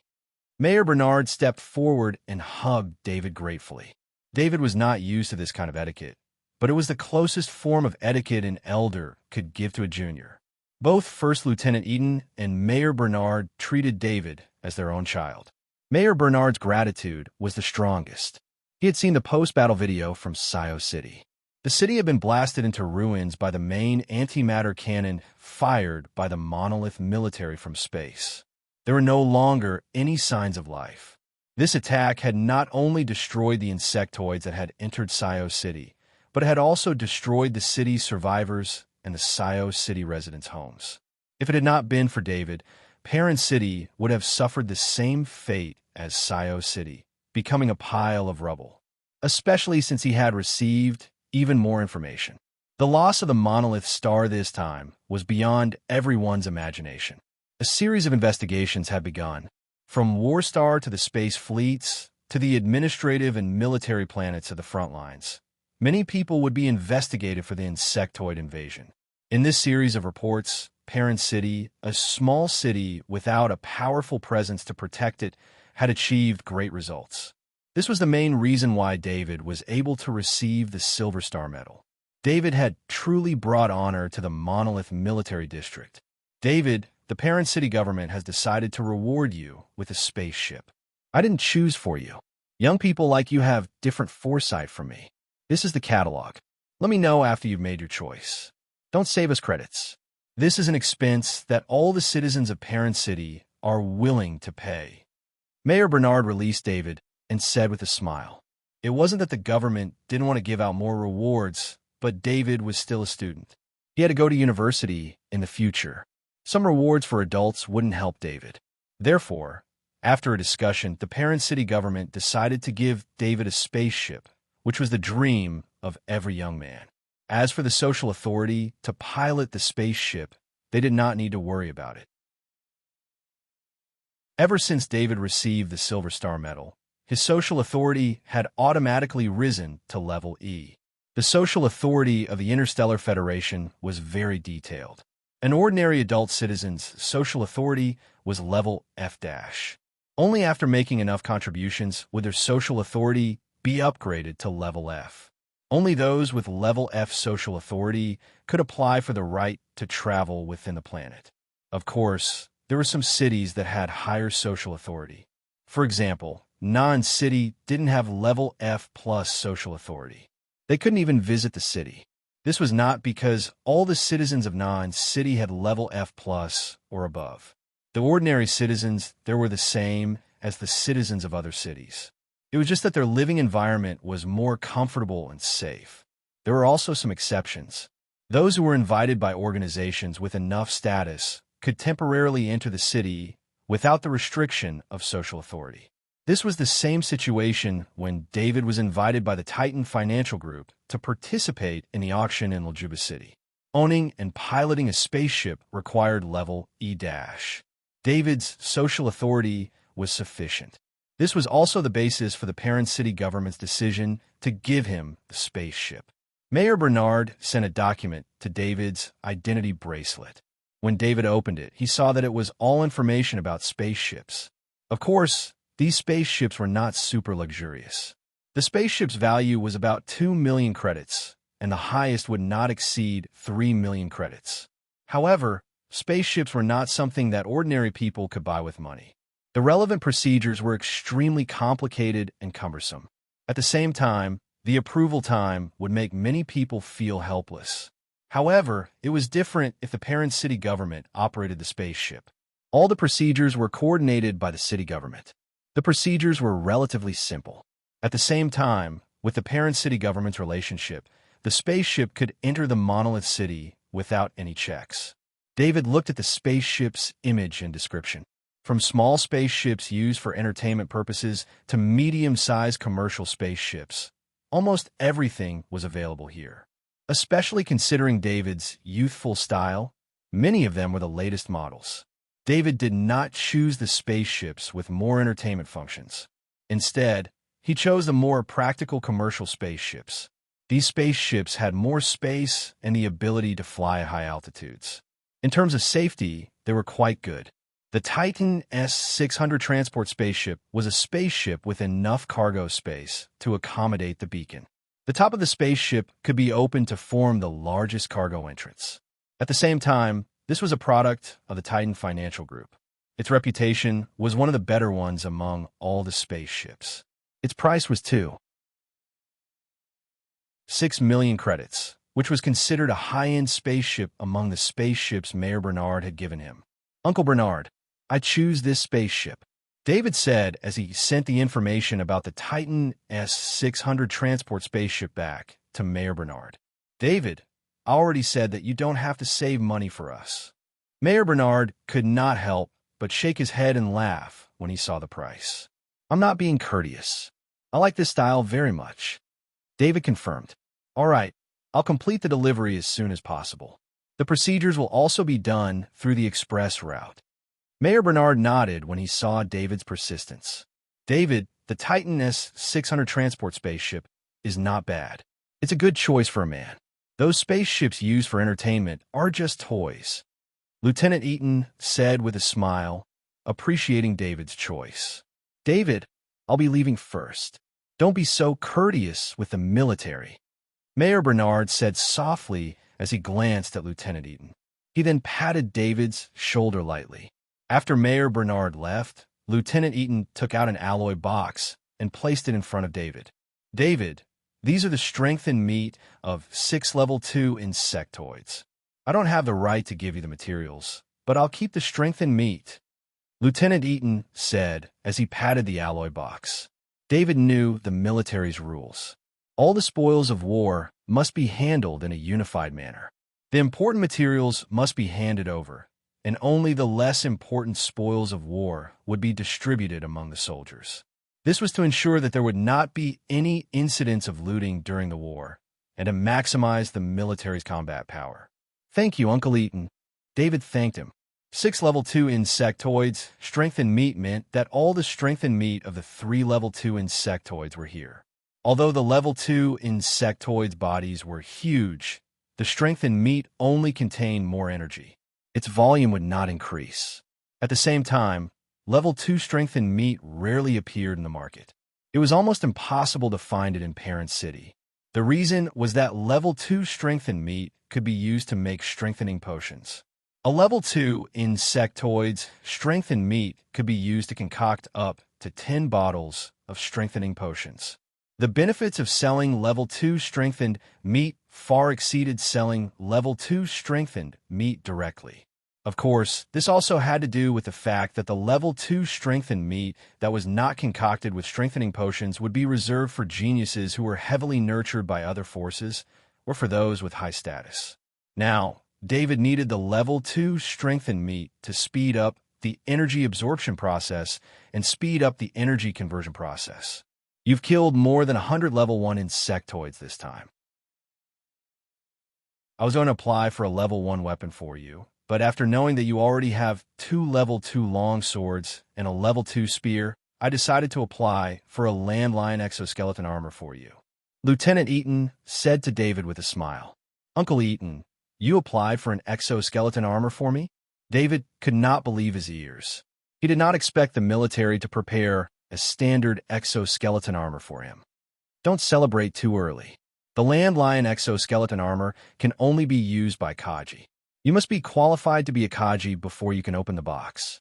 I don't want a genius future to be ruined because he accidentally wore the exoskeleton armor, Lieutenant Eaton said seriously. Chapter 111. As David drove the Type 2 Land Tiger back, there was a smile on his face. From time to time, he would look back at the 2 alloy boxes in the car.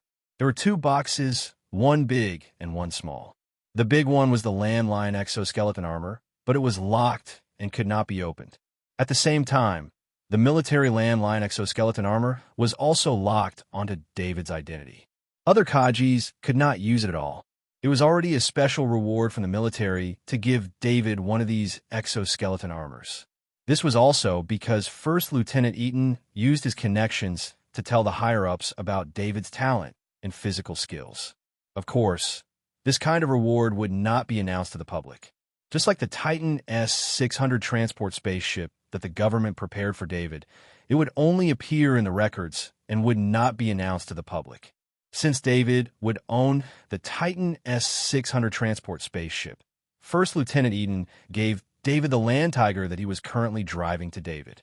According to First Lieutenant Eaton, his authority could not help David install spaceship weapons on the Titan S-600 transport spaceship. This was because the weapons he installed would not be recognized by Skynet and would not be able to enter other cities.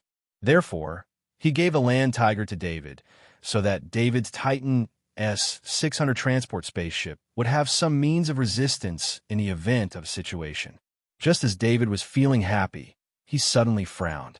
The shadow attendant outside the armored vehicle sensed that someone in a hovercar on the ground had been watching him. However, his Land Tiger was flying in the air, so that person could not keep following him, so that person was observing him with binoculars. If it had been a few days ago, he wouldn't have been able to sense it from such a distance. However, after his spirit had increased to 501, his various senses had become much stronger, and he had sensed a trace of malice in that gaze. He looked back at the two alloy boxes in the car and shook his head. He did not want to take the initiative to cause trouble for the other party. David increased the speed of the Type 2 Land Tiger and flew towards the residential area. When he returned to his residence, he immediately picked up the two boxes and entered the underground gym. First, he touched the alloy box that contained the Land Lion exoskeleton armor. At the same time, his ID bracelet received a signal from the alloy box. Identity met. You have not met the prerequisites to open it. Please meet the prerequisites and try again. David forcefully resisted the idea of breaking the restriction as he put the alloy box aside. He only needed to move his fingers to crack this level of encryption. But so what if he could crack it? The basic condition of exoskeleton armor was to protect the user. He turned around and pulled the smaller alloy box over. This time, it was easier to open. This alloy box was a freezer. After opening it, a white cold mist came out. Then he saw 6 strips of strengthened meat that had just been peeled off. Level 2 strengthened meat. David muttered to himself. The army obviously had the best experience in dealing with the enhanced meat. The cold preservation environment had preserved the freshness of the Level 2 enhanced meat to the greatest extent. Even if it was not as good as when it was first killed, it still preserved most of the energy within. He did not eat it immediately. Instead, he browsed through the Skynet article about the experience of Level 2 strengthened meat. Although there weren't many articles, he still found some useful information. 6 strips of strengthened meat could be eaten over 6 days. This was the experience of an official Kaji. David thought that he was not much worse than an official Kaji, so he should eat the same amount. He took out a strip of Level 2 strengthened meat and sealed the rest. He did not choose to let the AI butler Emma process it. Instead, he took out the Level 2 longsword and cut it into small pieces. David put a small piece of Level 2 strengthened meat into his mouth. The strange energy seemed to be naturally attracted to humans. After entering his mouth, the energy began to flow out and be absorbed by his body. This was naturally due to the strength of David's perception. Through his keen perception, he was able to discover some small details that others wouldn't notice. Without hesitation, he ate the Level 2 strengthened meat piece by piece. It was as if a furnace had appeared in his stomach, emitting intoxicating energy to every part of his body. David stood up and started to practice the 18 styles of the body arts. Today's practice was very different from when he ate the Level 1 strengthened meat. Every style of the body arts would trigger a surge of energy in his body. The feeling of his body accelerating into a whole was very obvious. His eyes became brighter and brighter. If he did not read many articles about Kaji eating level 2 strengthened meat on the Skynet, he would have eaten all the level 2 strengthened meat. Soon, David looked at the large alloy box beside him with excitement. Perhaps it wouldn't be long before he was qualified to use the Land Lion exoskeleton armor. At 4 o'clock in the afternoon, David received a message from Myron. He was already outside the door. "David, I'm so envious of you. You don't even have to go to school. I took half a day off in the morning, but I still have to go to class in the afternoon. After school, I came to see how the Silver Star medal looks like." Myron complained as soon as he came in. After hearing Myron's words, David remembered that he did not have to go to school anymore. He would be leaving Parent City for Non-City in a few days. "Myron, I'm afraid you will have to fly to the concert alone." David pretended to be sad and said, "David, what happened?" "I have been thinking of a way to apply for 2 temporary permissions to go to Emma's concert together. How can you not go just because you say so?" Myron was anxious when he heard this. He had made an agreement with David long ago. For this agreement, he begged his father for a long time before his father agreed. On the other hand, he was also afraid that something had happened to David. Otherwise, with David's love for Emma, how could he not even go to Emma's concert? "Myron, I didn't say that I won't go to Emma's concert. I just said that I won't fly to Non-City with you, because I will be going Non-City to avoid the storm and wait for the college entrance examination," David explained with a smile. "David, you're leaving Parent City?" Myron did not pay attention to David's joke. Instead, he asked in surprise. However, he thought about it and understood the reason. Because many mercenaries were killed because they bought information about David, the news that someone in the Skynet mercenary station issued a mission about David spread throughout the city. Although Parent City had the support of the military and all the people, it was not as safe as Non-City. Not to mention how many mercenaries had F+ authority. There were only a few mercenaries with the corresponding authority who dared to make a move in Non-City. Not to mention, David had Galen's protection there. With Galen's authority, protecting David was a trivial matter. "That's good, but I can only go to Non-City if I want to play with you in the future," Myron said with disappointment. "Myron, you will be admitted to Non-University in half a year at most. At that time, we will be together again," David said while giving Myron a push. Yes, we will be classmates at Non-University again." Myron thought of this and laughed. His confidence was growing as he practiced the Stormhammer technique. "You have to work hard. Don't be unable to get into Non-University," David joked. "Don't worry, I'm the genius Myron." Myron raised his head and said. After saying this, he remembered that he said this in front of David and could not help but laugh. "This is the Silver Star medal you wanted to see," David said as he took out the medal box and handed it over. "David, be gentle. This is the Silver Star medal." Myron cherished the Silver Star medal more than David. When he saw David's casual movements, he quickly reminded him. He opened the medal box, and his eyes showed a look of fascination. Being in the mayor's house, he had seen all kinds of treasures, but when he saw the Silver Star medal, he was more excited than seeing exquisite treasures. David could see that the Federation's promotion of medals had long been deeply rooted in people's hearts. Each medal was a huge halo, attracting countless people to contribute and fight for it. "David, do you believe it? I will definitely have a medal that belongs to me, at least a Silver Star medal," Myron said seriously to David, his eyes flashing with a firm light.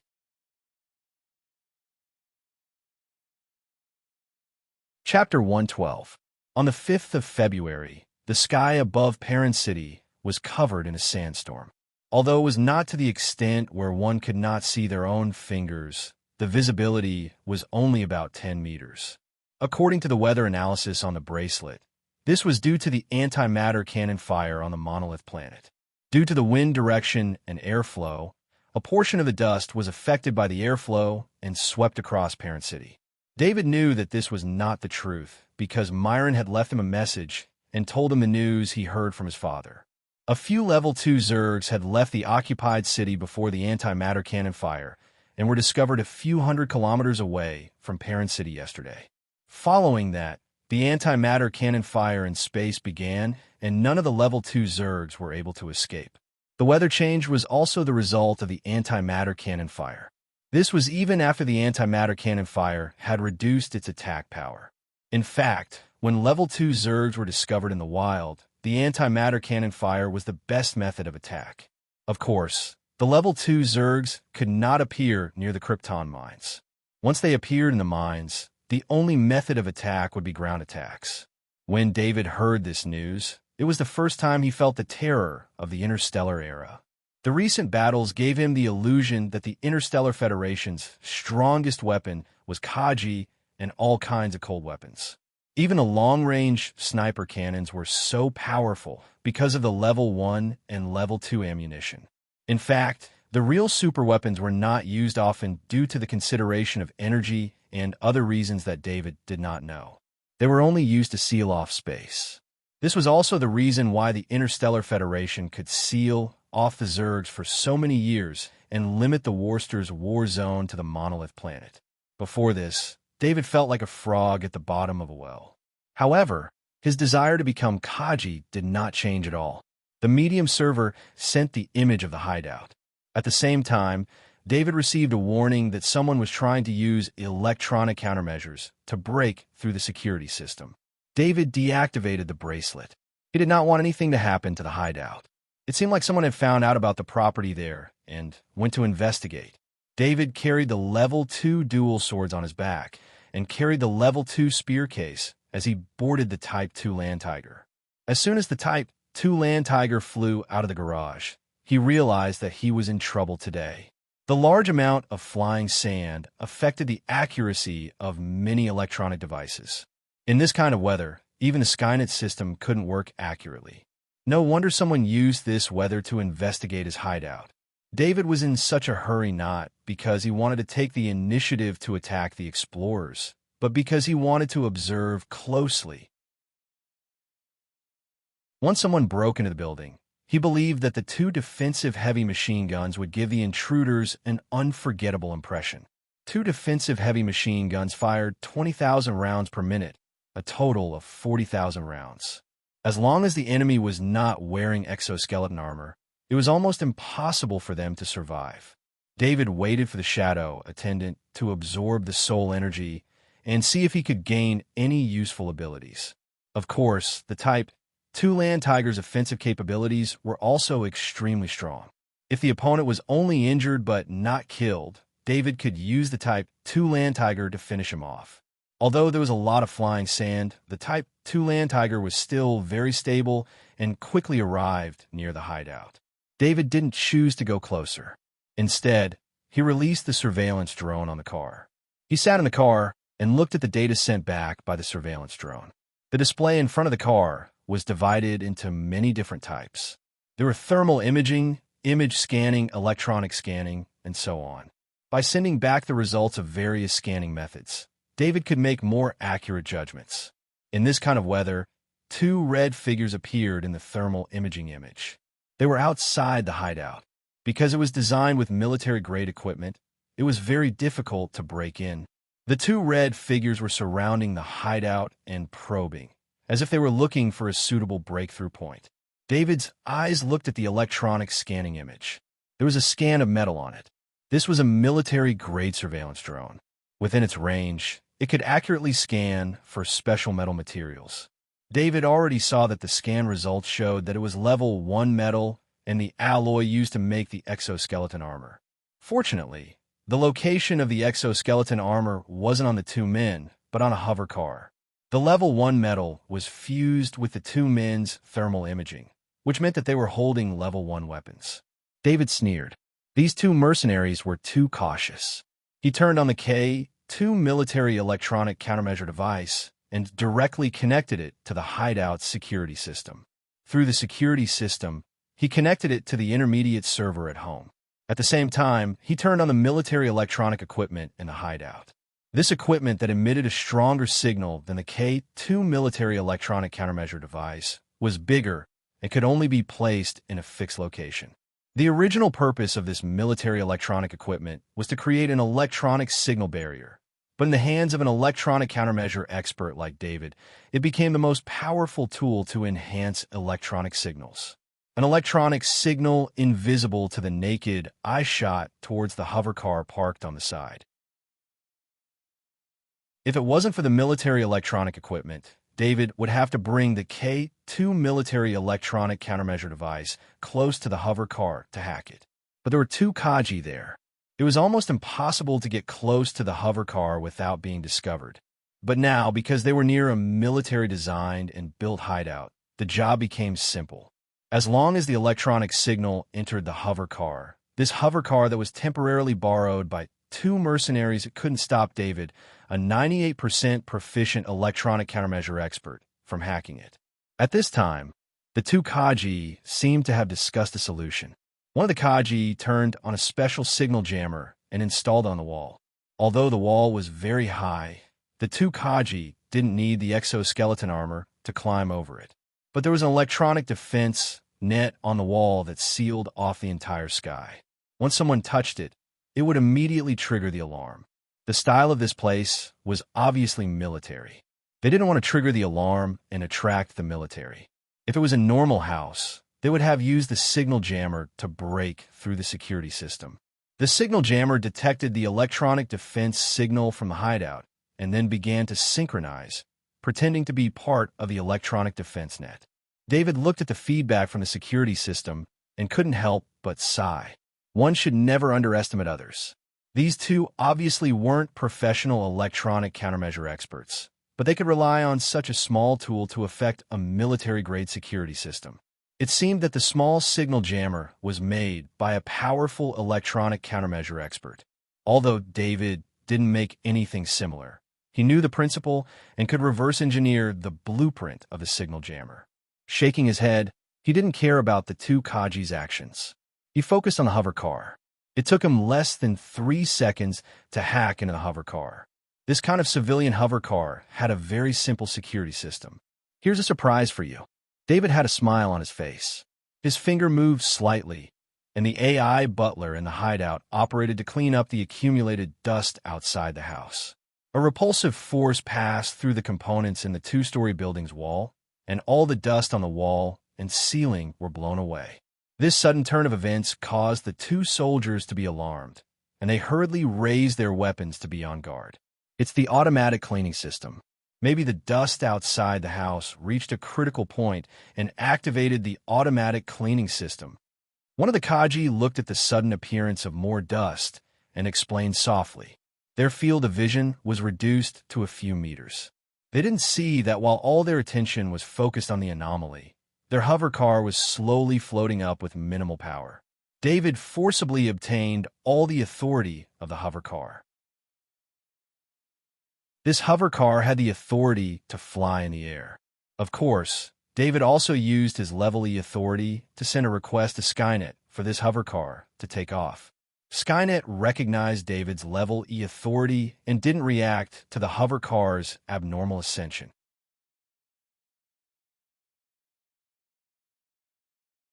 Chapter 113.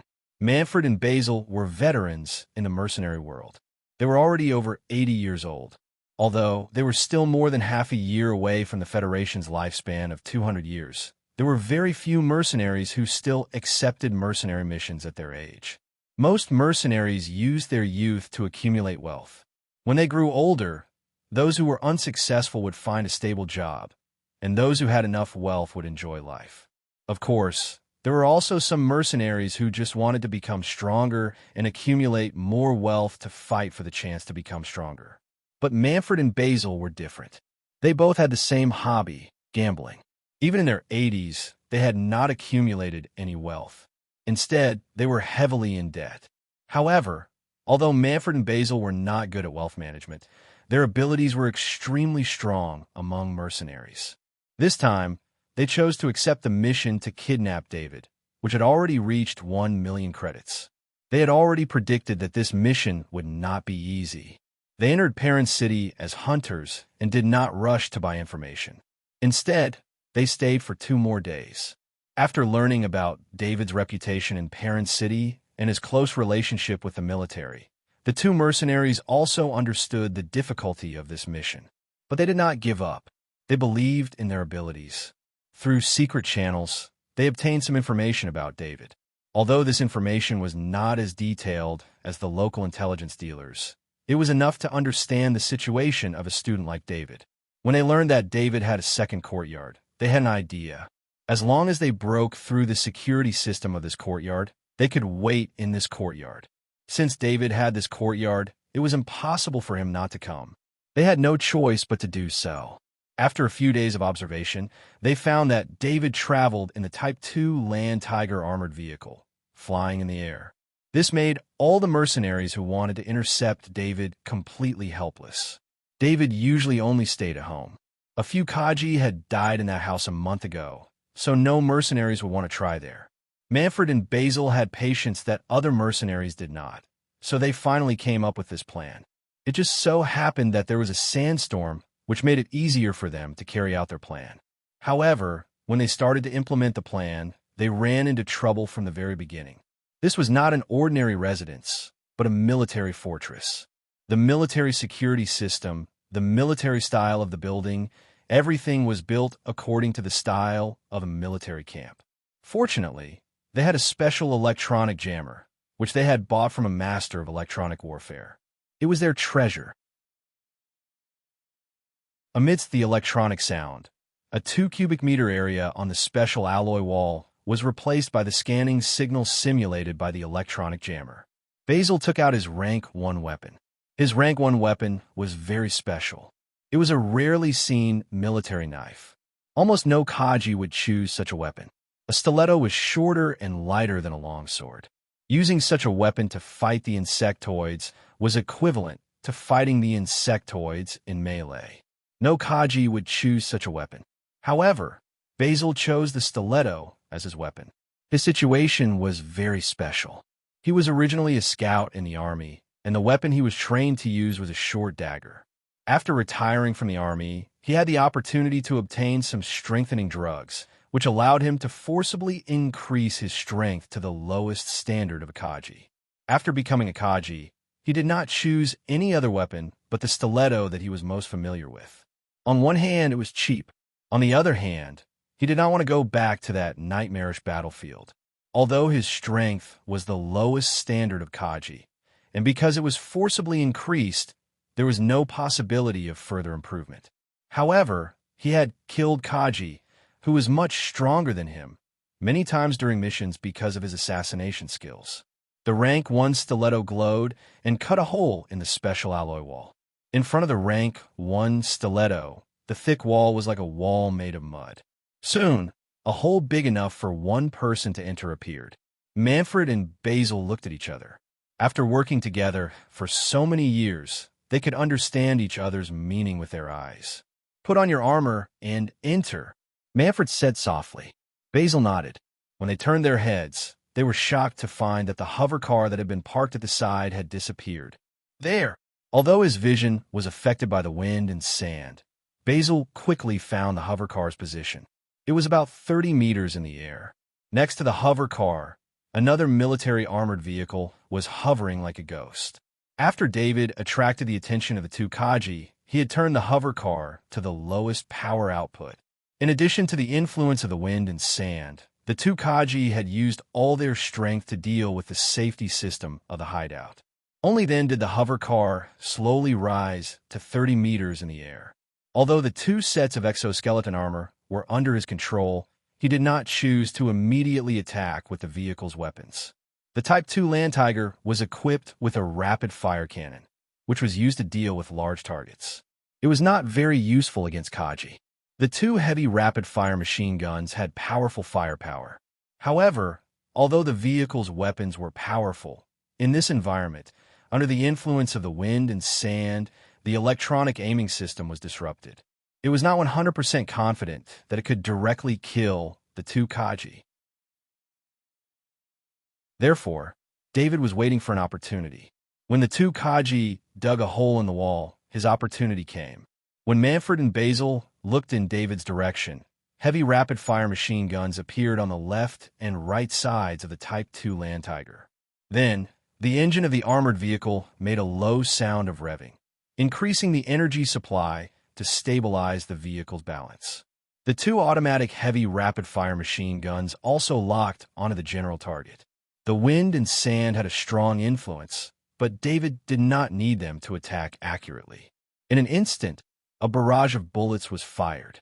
At the speed of 10 bullets per second, bullets flew toward the two Kaji.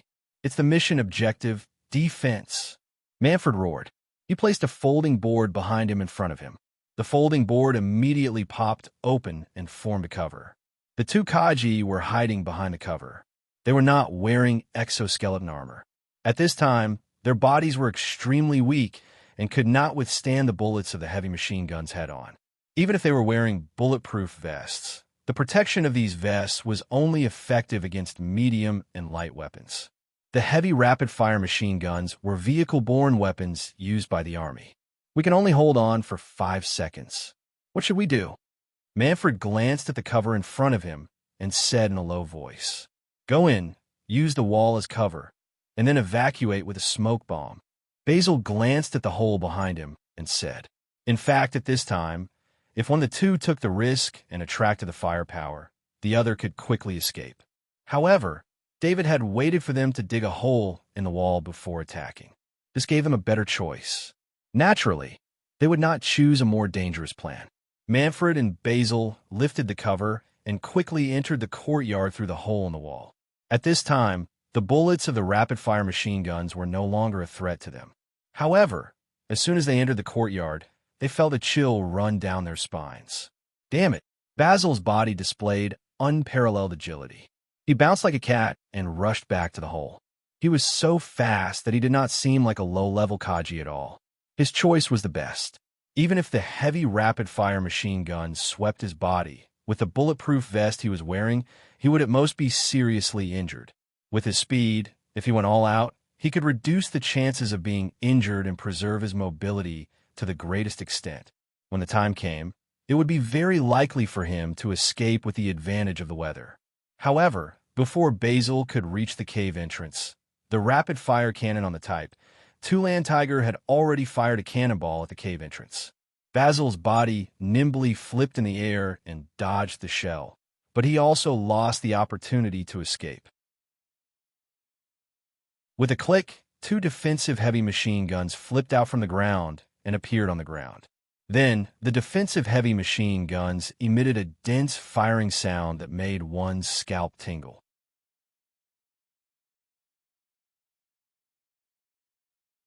Chapter 114.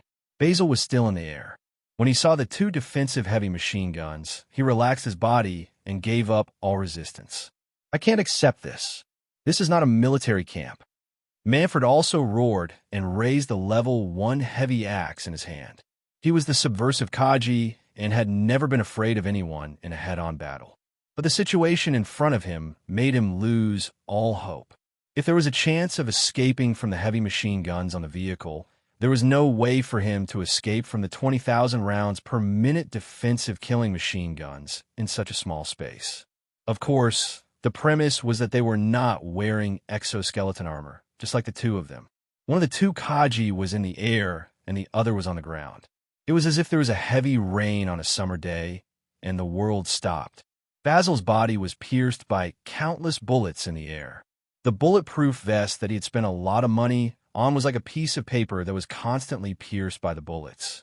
His body shattered in the air and turned into a rain of blood that fell, merging with Manfred's broken body on the ground. David let the Type 2 Land Tiger descend from the air into the courtyard. Everything in front of him was unacceptable to someone who had experienced war. The defensive heavy machine gun had a firing rate of 20,000 rounds per minute. Only when it had a real target would it be able to display its terrifying might.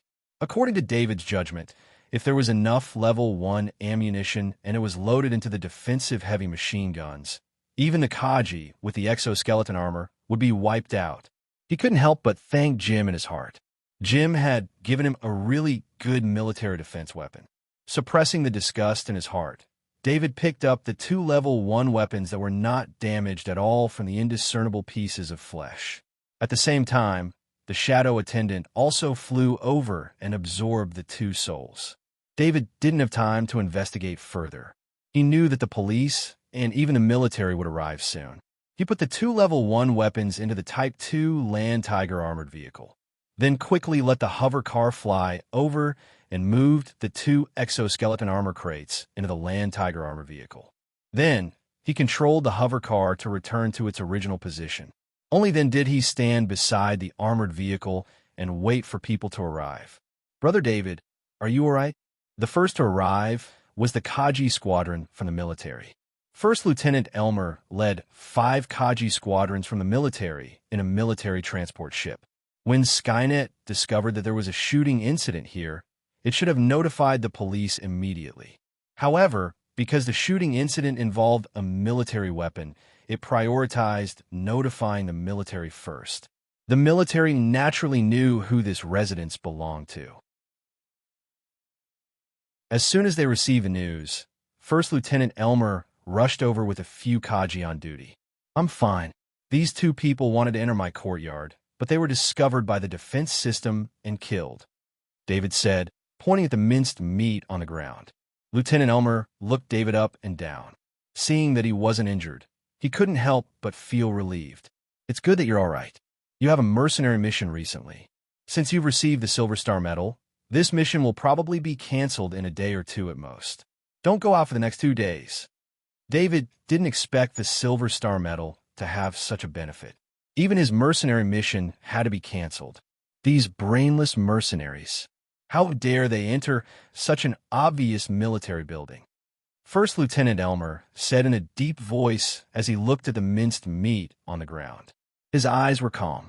"By the way, when will your transfer order arrive?" David asked, not in the mood to look at the minced meat on the ground. Since First Lieutenant Elmer had performed a meritorious service and received the Iron Star Medal, David heard from Jim that First Lieutenant Elmer was going to be promoted. I have to thank you for this. However, I don't plan to leave Parent City. Since Seho City and Parent City have merged, our city defense team will be promoted by 1 rank. Eaton and I will both be promoted to captain. The promotion order will arrive in a few days." First Lieutenant Elmer didn't hide anything from David and said softly. David nodded and didn't ask any more questions. The fact that First Lieutenant Elmer was telling him this meant that he trusted him a lot. At this time, a few police hover cars with flashing lights flew in the sky. David saw Sergeant Bob get down from one of the police hover cars. "It's not safe in this weather," Sergeant Bob complained as he waved his hand to block the wind and sand. He looked up and saw First Lieutenant Elmer in exoskeleton armor. He immediately saluted and said, "First Lieutenant." "Sergeant Bob." First Lieutenant Elmer saluted back and said, "Help me clean up. I'll call someone to repair the wall." "First Lieutenant, I'm not in charge today. Senior Officer Cush is in that hover car.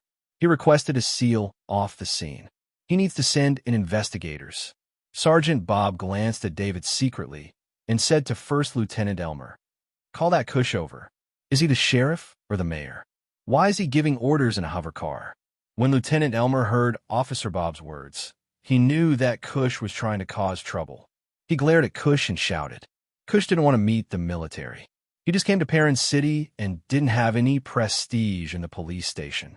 If he went out now and was embarrassed by the military, it would be even harder for him to be respected in the police station in the future. However, it didn't mean that he didn't have to show up. After hearing First Lieutenant Elmer's words, he could only get down from the hover car and come to them. David looked at Cush, and with his sensitive senses, he could clearly feel that Cush had the same aura as Trainer Jeremy. If it wasn't for First Lieutenant Elmer and the military Kaji, he wouldn't want to be so close to Cush. "There's a serious murder here. We need to seal off this place immediately. This house needs to be sealed off. The police need to search this place. Mr. David, please don't worry. We will enforce the law impartially." Cush looked at them with a smile and said in a businesslike manner. Cush had been curious about David's new house for a long time. It was bought right after Jeremy went missing. This time, the 2 mercenaries got the news about this place because he used his connections in the organization to leak it to the 2 mercenaries. He was prepared to let the two mercenaries break into this house. If they succeeded, they would most likely catch David here. If they failed, it didn't matter. He would have a reason to search this place legally. However, he didn't expect that the military would be here before him. When he saw the military, he had a bad feeling in his heart. "Cush, did you get kicked in the head by a bug?" First Lieutenant Elmer heard Cush's words and immediately scolded him. He pointed his steel finger in front of Cush's nose and scolded. The defense here was built by the military. This house is also recorded by the military. Do you want to enter our city defense's armory and check it out? Cush's face turned green and red. He clenched his fists. If it wasn't for his rationality, he would have taught First Lieutenant Elmer a lesson. Cush used to work in Kia City. It was a big city, whether it was facing the military or the government. He had never seen such rude treatment. First Lieutenant Elmer, look at that wall. It was dug out with a grade weapon. I suspect that David hid the weapon. I need to search for the grade weapon as important evidence for the case. Cush pointed at the big hole in the wall and said again, this kind of special military alloy wall, other than a grade weapon, it was very difficult to destroy it like this unless it was a large cutting machine. Cush, the house here, including David's armored vehicle, is under the military's protection. If you want to search, then please apply to the military. First Lieutenant Elmer looked at Cush coldly and said, I didn't see you during the Zerd invasion, but when we were dealing with the city's hero, you appeared. What a good officer. He raised his voice and said, I'm just doing my job. I won't interfere with other factors. Cush also responded. However, at this moment, everyone present looked at him strangely because Cush was not a local. He was parachuted in from another city, and a police officer parachuted in from another city wanted to target the city's hero David. This made all the police officers from the city feel like they had a common enemy. I will write a report about this. Cush also noticed that something was wrong. He said this and left in the hover car. A smile appeared on Bob's face as he nodded at David.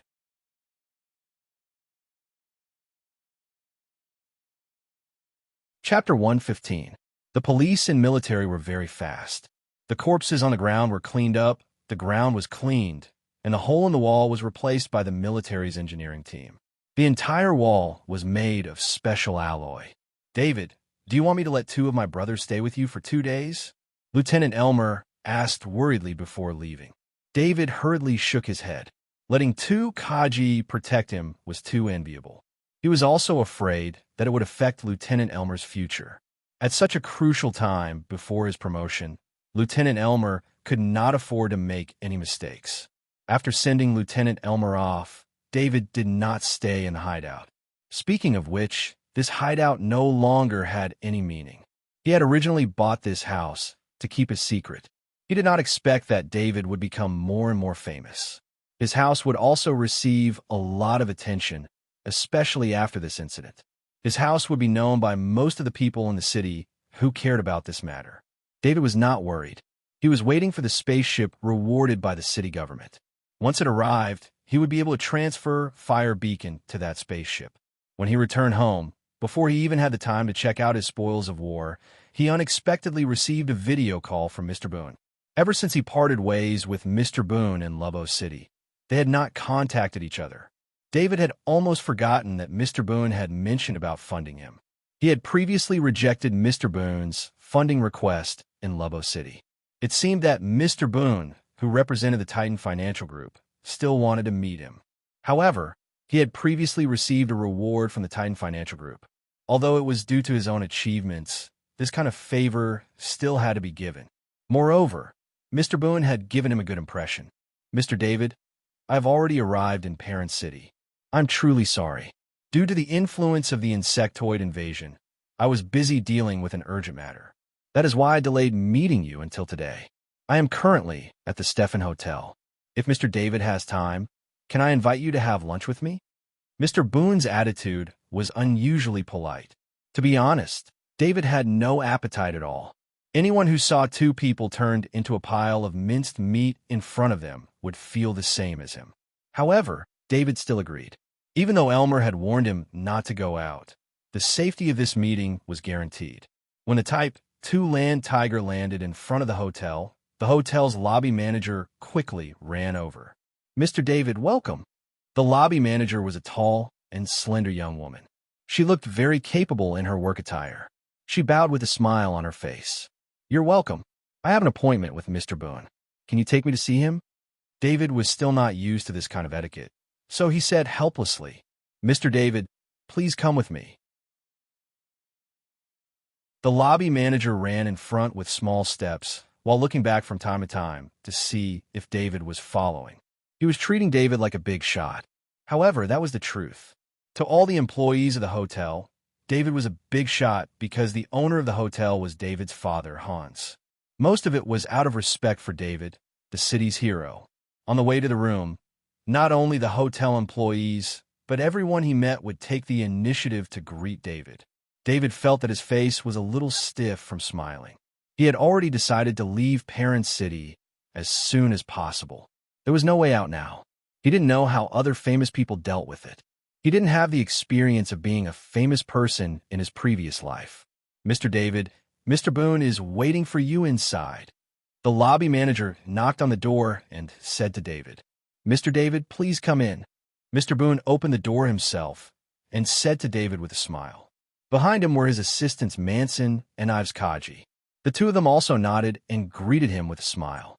After David sat down, he found that Kaji didn't sit down. Instead, he stood by the door with the exoskeleton armor at his feet. "Mr. David, I know that you've been in trouble recently. Ives Kaji will protect the safety of this place." Mr. Boone explained with a smile. "Thank you, Mr. Ives." David thanked Mr. Ives. "It's an honor to serve you." Ives Kaji's reply was very sincere. The reason for this was that David had received the Silver Star Medal. A student who had just entered high school had received the Silver Star Medal from the military. This was already worthy of the respect of many retired Kaji. "Mr. David, why didn't you tell me that you bought the Titan S-600 transport spaceship? You're looking down on me." Mr. Boone chuckled and complained. David was stunned. The Titan S-600 transport spaceship should have just been ordered by the parent city government. Mr. Boone already knew about it. "Mr. Boone, this is a reward from the city government." Everything was arranged by the city government. David knew that Mr. Boone wasn't really angry, but he still explained. "We, the Titan Financial Group, have a very good relationship with you. Regarding your choice of the Titan S-600 transport spaceship, I decided to make some small changes to the configuration without changing the price."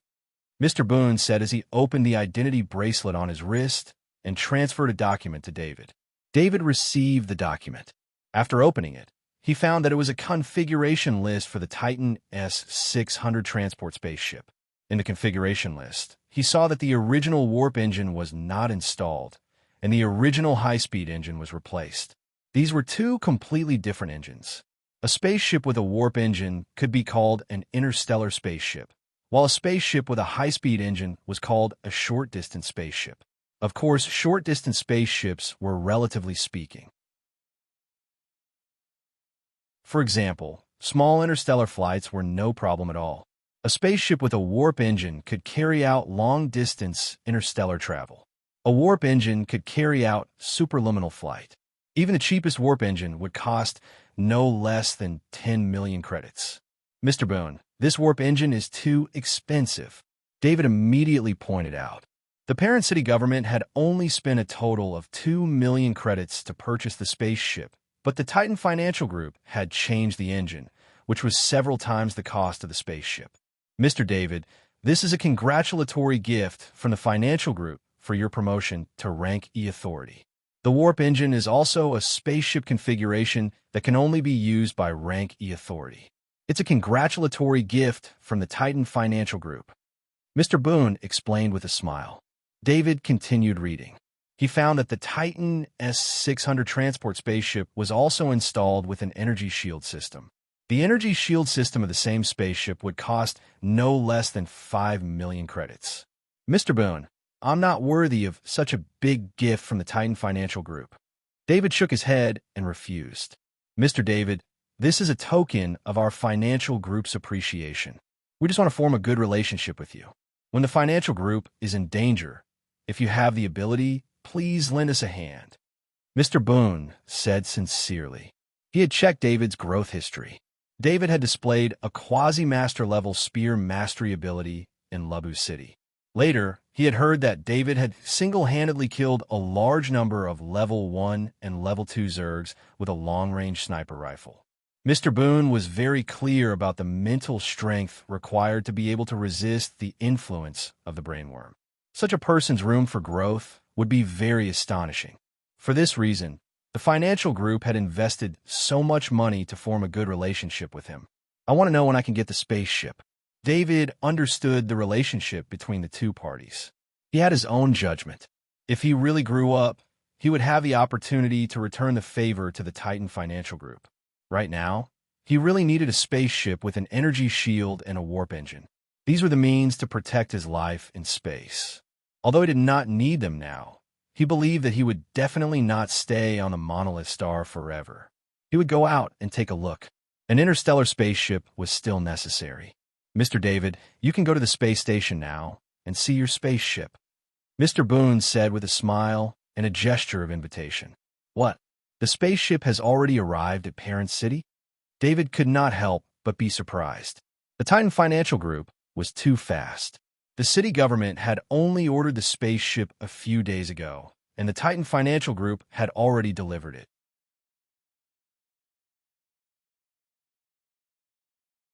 Chapter 116. Mr. David, your relationship with the military is as good as the rumors say. They even let you use the land tiger that is currently in service. Mr. Boone said to David with a smile as he sat in the Land Tiger 2 armored vehicle. "How was this Land Tiger better than our Titan armored vehicle?" Manson whispered from his side. "What nonsense!" Mr. Boone glared at Manson and scolded him softly. Then he turned around and explained embarrassedly, "Mr. David, our financial group bid for the armored hover car project with the Monolith military and failed in the end. However, it wasn't because the Titan wasn't good enough. It was because it wasn't cheap enough." Although Mr. Boone scolded Manson, David could tell that Mr. Boone also looked down on a Land Tiger too. "This is a little protection given to me by the military for my safety," David quickly explained to the military of Parent City. "Mr. Boone, the space station is right in front. You have to apply to enter the space station." Kaji eyes reminded Mr. Boone from the driver's seat. "Let me contact them." Mr. Boone greeted David with a smile and began to operate his ID bracelet. "The application is approved.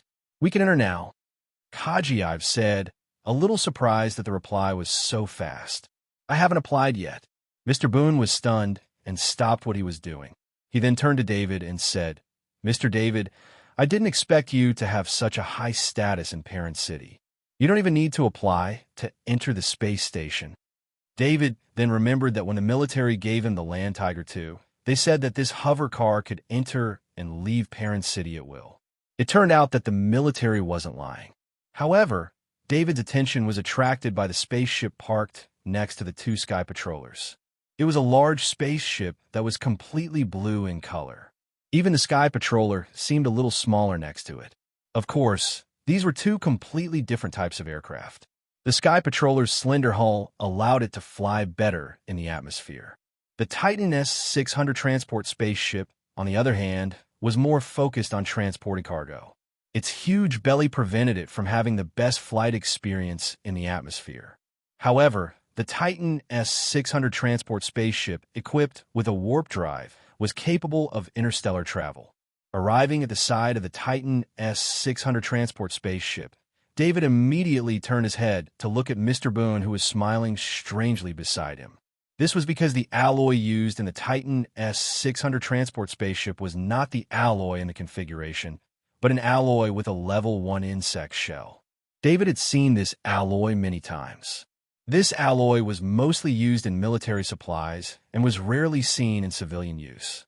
David didn't believe that the Titan Consortium could build a spaceship made of completely different materials in just 1 or 2 days after receiving the order from the Parent City government. "Mr. David, to tell you the truth, after receiving the order from the Parent City government, we found out that this spaceship was for you, so we immediately asked the factory if there was any stock. It just so happens that the heir of the consortium, Mr. Bonner, has an S-600 transport spaceship built according to his ideas. He is currently finishing up, so I contacted him. He has agreed to transfer this spaceship to you. Mr. Boone explained with a smile. David shook his head. This Titan consortium was really not simple. They had turned a favor into a big one. He also knew that, as the heir of the consortium, such a spaceship was at most a toy, but the other party's attitude was a huge favor. Please thank Mr. Bonner for me. If there is a chance, I will thank him in person, David said after thinking for a while. Mr. David, you will meet Bonner. Mr. Boone replied with a smile. He then said, the spaceship's procedures are complete. We are here to deliver the spaceship. These are all the procedures. After he finished speaking, he transferred several documents from his identity bracelet to David's identity bracelet. You can take your time to admire it. We'll take our leave first. Mr. Boone finally said goodbye with a smile. After sending them to the Sky Patrol, David once again came to the S-600 transport spaceship. He pressed a button on his identity bracelet, and the spaceship's elevator descended. He looked at the elevator and found that it was inlaid with many gems. The handrails and pedals of the elevator were more like works of art. Even the smallest details could be seen with beautiful decorative patterns. The corner of David's mouth twitched. He found that this gift was probably a big toy for the heir of the consortium. He couldn't bear to step on the elevator. He carefully went up the stairs and entered the cockpit. The cockpit in front of him was completely different from what he imagined, or rather, the cockpit on the S-600 transport spaceship's instruction document. It was extremely luxurious at first glance. David couldn't recognize the material of the floor. There was a dormant AI butler in the driver's seat, waiting for David to authenticate it at any time. This set of driving system had been modified. The originally cumbersome and huge driving system had been simplified to a small area in front of the AI butler. It was obvious that the heir of the consortium, Mr. Bonner, didn't want to pilot the spaceship himself. Instead, he let the AI butler operate it completely. This gave the cockpit a lot more space, and a particularly large bed was arranged here. One could imagine what it would be like to sleep in space in a half-transparent cockpit. There was also a cloakroom on the side. There were no items in it, and it was completely empty. However, David saw a dormant AI butler. He even found a bathroom in the cockpit. It was a bathroom that was completely built in accordance with the standards of the best hotels. The designer spent a lot of money on replacing all the driving systems with a more advanced driving system just to fit in the bathroom, cloakroom, and bedroom. In order to make living here more comfortable, it was even equipped with a separate AI butler. David was speechless at the thoughts of the rich. He estimated that the inconspicuous decorations here were worth more than the spaceship, not to mention the miniature version of the spaceship's control system. It was very troublesome to shrink the spaceship's control system. It required a more powerful central AI system. The tasks that originally required hundreds of chips to handle could be handled by a single chip. At the same time, all the connection interfaces of the spaceship were modified. The original S-600 transport spaceship was definitely not compatible with the miniaturized control system. The bedroom, bathroom, and cloakroom are all here. All that's left is the leisure area. David muttered to himself. However, he suddenly thought of something and quickly walked to the back. David opened the extremely luxurious and artistic rear hatch and was stunned once again. The cargo hold was actually arranged into a leisure area. As soon as he entered the cargo hold, he saw that the entire cargo hold was green and the air was much fresher. Looking around, dwarf fruit trees and various vegetables were planted in multiple layers around the cargo hold. The middle part was planted with various ornamental flowers and plants. The top part was simulated sunlight. It was a peaceful, ecological environment. What was even more exaggerated was that in the middle of the cargo hold, there was a swimming pool with sun umbrellas and deck chairs beside it. David did not even dare to think about it. This ecosystem that could be maintained in space must be extremely valuable. But where's my cargo hold? David looked at the scene in front of him and wanted to cry, but no tears came out. This was completely prepared for the rich to play in the sky. How would it look like a cargo spaceship? However, When he looked up, he realized that the height was not right. He quickly searched in his ID bracelet and found the relevant information. He pressed on his ID bracelet, and an elevator descended for the top of the sky. The elevator required identification before it could be entered. After going up through the elevator, David finally saw his cargo hold. Although it was half the original height, the area was not smaller. After some calculations, not only could his fire beacon and Type 2 land tiger fit, there was still a lot of space. In an entire spaceship, only the cargo hold was considered normal. The rest of the spaceship was filled with the decadent aura of credits. When David saw that the cargo hold met his needs, a smile appeared on his face. At the same time, he was not disgusted by the extravagant decorations. Who would not want to have more fun while traveling in space? David also discovered that the crew cabin was originally designed as a cabin, as the control system had been reduced and there was an AI butler to drive it. It had been changed into a luxurious guest room. It could be said that the S-600 cargo spaceship that David had obtained, other than the outer shell and cargo hold being the same as what he had imagined, the entire spaceship was completely different from the Titan S-600 cargo spaceship.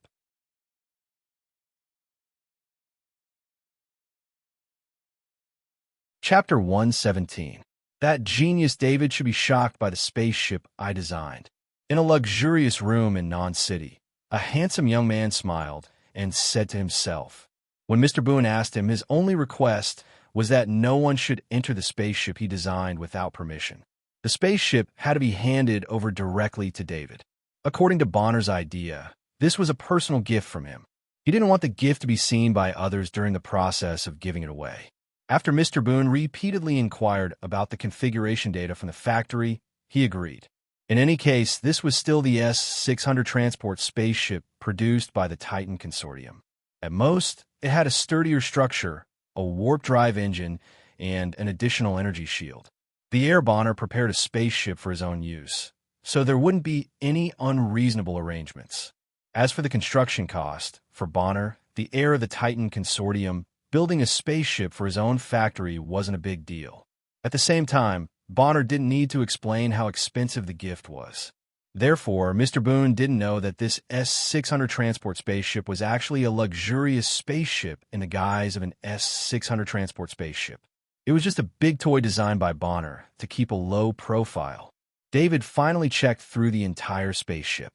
Overall, there was only one word to describe it: extravagant. After activating the Smart Pilot Butler and the Smart Service Butler, he also got a more detailed description of the spaceship and a design drawing.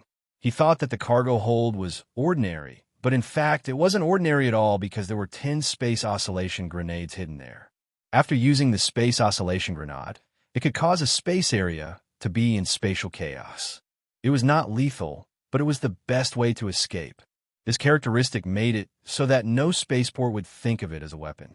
If this spaceship encountered an enemy in space, it would first activate the energy shield, then the warp drive engine, and then throw out a space oscillation grenade to prevent the enemy from entering warp drive. This way, it would be possible to escape pursuit. The space oscillation grenade was the best choice to save one's life. Of course, weapons with space ability were not easy to manufacture. It involved a lot of Federation secrets. The value of each space oscillation grenade was in the tens of millions. More importantly, it was impossible to buy it. I owe him a big favor. The more David looked at the design drawings and the description documents, the more he knew how expensive this spaceship was. It wasn't as valuable as Mr. Boone said. However, since he had already obtained the spaceship, there was no way he could return it. After touring the spaceship, David did not stay for long. In the spaceship certificate, there was a docking permit for all the cities on the monolith star. For large spaceships like this, after entering the airspace of any city, they must enter a designated route and then dock at a location in the city that is qualified to dock large spaceships. The space station is one of them. Of course, there was a fee to be paid, but this spaceship had been docked in all the cities of Monolith for 3 years, so David didn't have to worry about the fees for the next 3 years. After David returned home, he finally had the opportunity to retrieve the 2 level 1 weapons, and 2 exoskeleton armors from the type 2 land tiger. He was speechless as he looked at the 2 exoskeleton armors. Before he got the landline exoskeleton armor, he had always wanted one. However, he had just received the landline exoskeleton armor as a reward from the military. Now, he had received 2 more exoskeleton armors. He first checked the 2 exoskeleton armors. Both of them had a security system that was similar to identity verification. However, it was obvious that the security system's creator was not at a level that David couldn't do anything about. David used the K2 military electronic countermeasure machine, and after a few minutes of operation, he took the 2 exoskeleton armors out of the boxes. The 2 exoskeleton armors had completely different styles. One of them was obviously a defensive type. It was thicker and had a set of passive armor plates attached to it. The passive armor plate was a one-time use armor plate. When it received an attack that exceeded its limit, it would automatically release energy to defend against attacks that exceeded its limit. The price was that the passive armor plate would be damaged. David shook his head. Luckily, he didn't let the mercenaries wear the exoskeleton armor. Just the exoskeleton armor alone would be able to withstand the attacks of the 2 heavy machine guns without any damage. The other exoskeleton armor was just the opposite. The thin layer of armor and the components added to increased flexibility made the exoskeleton armor style extremely strange. David found that the 2 exoskeleton armors didn't have a size adjustment function. This meant that they were not mass-produced exoskeleton armors. They were either modified or they were simply custom-made. In David's opinion, the value of these 2 exoskeleton armors had plummeted. If he wanted to use them, he was afraid that he would have to find a professional to modify them to his size. For example, the landline exoskeleton armor that the military rewarded to David was a military standard exoskeleton armor. It could automatically adjust to the user's height and body shape. The size of the exoskeleton armor was only so big. With these functions, it would naturally take up a lot of space. This was extremely unsuitable for some Kaji who had special requirements. Besides, for many Kaji who had a fixed body shape, the size adjustment function of the exoskeleton armor was basically useless. It was impractical and took up a lot of space. David put the 2 exoskeleton armors back into the loading box in disappointment. If he met someone who knew how to modify the exoskeleton armor in the future, he could modify it and use it as a backup exoskeleton armor. Or he could sell it when he was short of credits. Compared to the 2 exoskeleton armors that disappointed him, he was very satisfied with the grade 1 heavy axe. This was a standard double-edged Kaji heavy axe. The handle of the axe had a shrinking function, which could make it suitable for normal battles and for battles in the exoskeleton armor state after it was lengthened.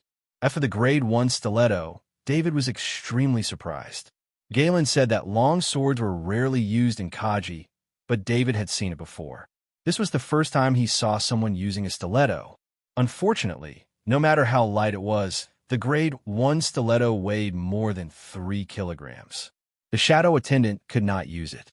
Otherwise, he could give it to the shadow attendant.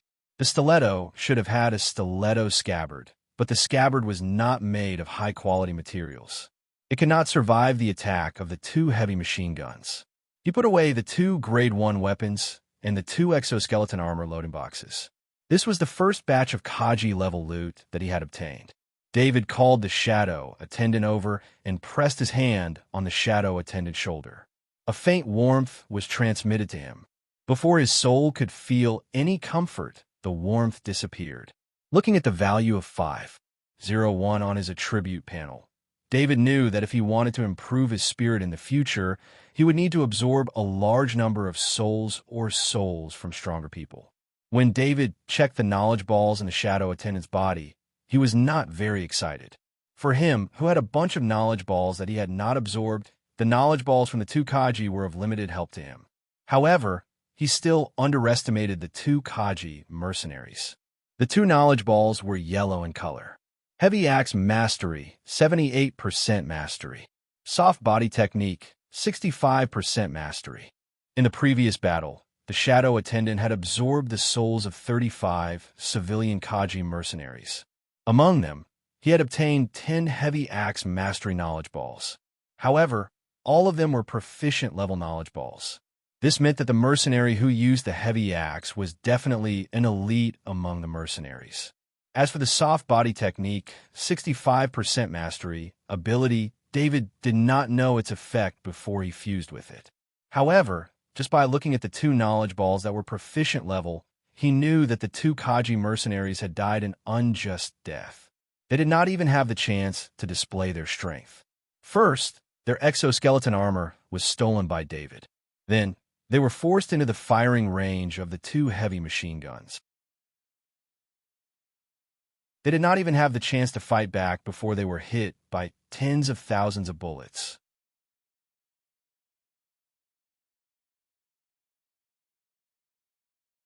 Chapter 118.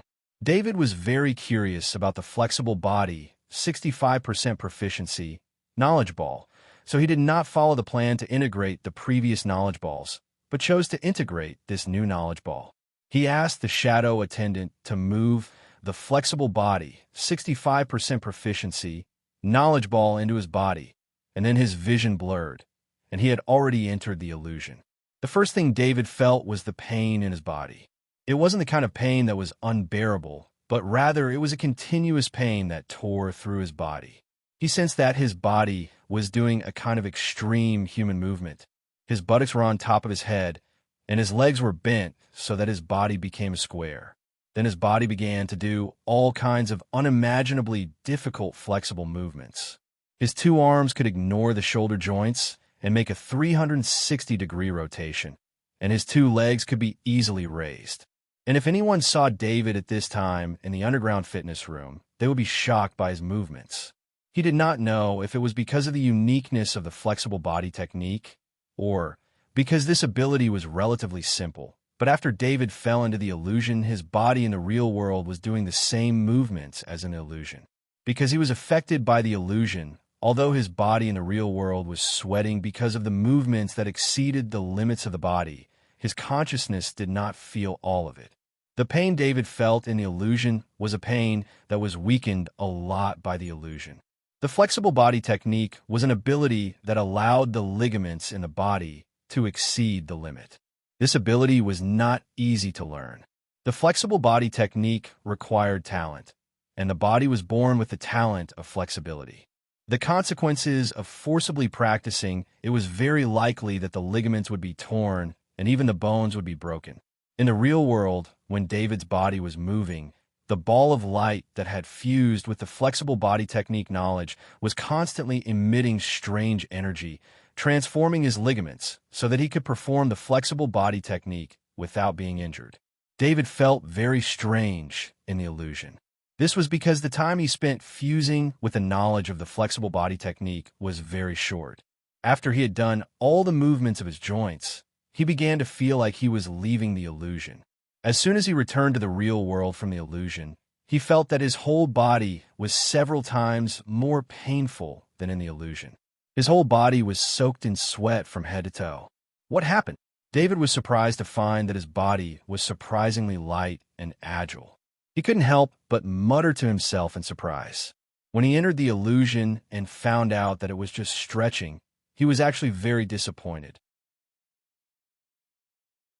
Although that kind of stretching was very exaggerated, he had been practicing the 18 styles of body arts all year round. His body's flexibility was unable to break through the limits of his body, but it was enough to perform normal attack movements. When he discovered the abnormality of his body, in reality, he realized that he had underestimated the knowledge of the soft body technique. Or rather, he had underestimated the ability of the shadow attendant. With his current perception of his body, he naturally knew what kind of changes had occurred to his body. Every ligament in his body was in pain, and he could feel that his ligaments were more flexible than before. David reached out and touched his back. His arm extended from his shoulder to his back at an exaggerated angle, almost reaching his waist. He retracted his arm and started practicing the soft body technique that he had just learned. The pain didn't stop, but after his body had automatically stretched once in the illusion, this amount of pain was still acceptable. After performing acrobatic movements, David realized that his body was really different. He couldn't determine how this change would affect his combat ability, but he was sure that his control of his body had become more precise. Then, he absorbed 2 more knowledge balls. He didn't absorb the heavy axe mastery, 78% mastery, knowledge ball.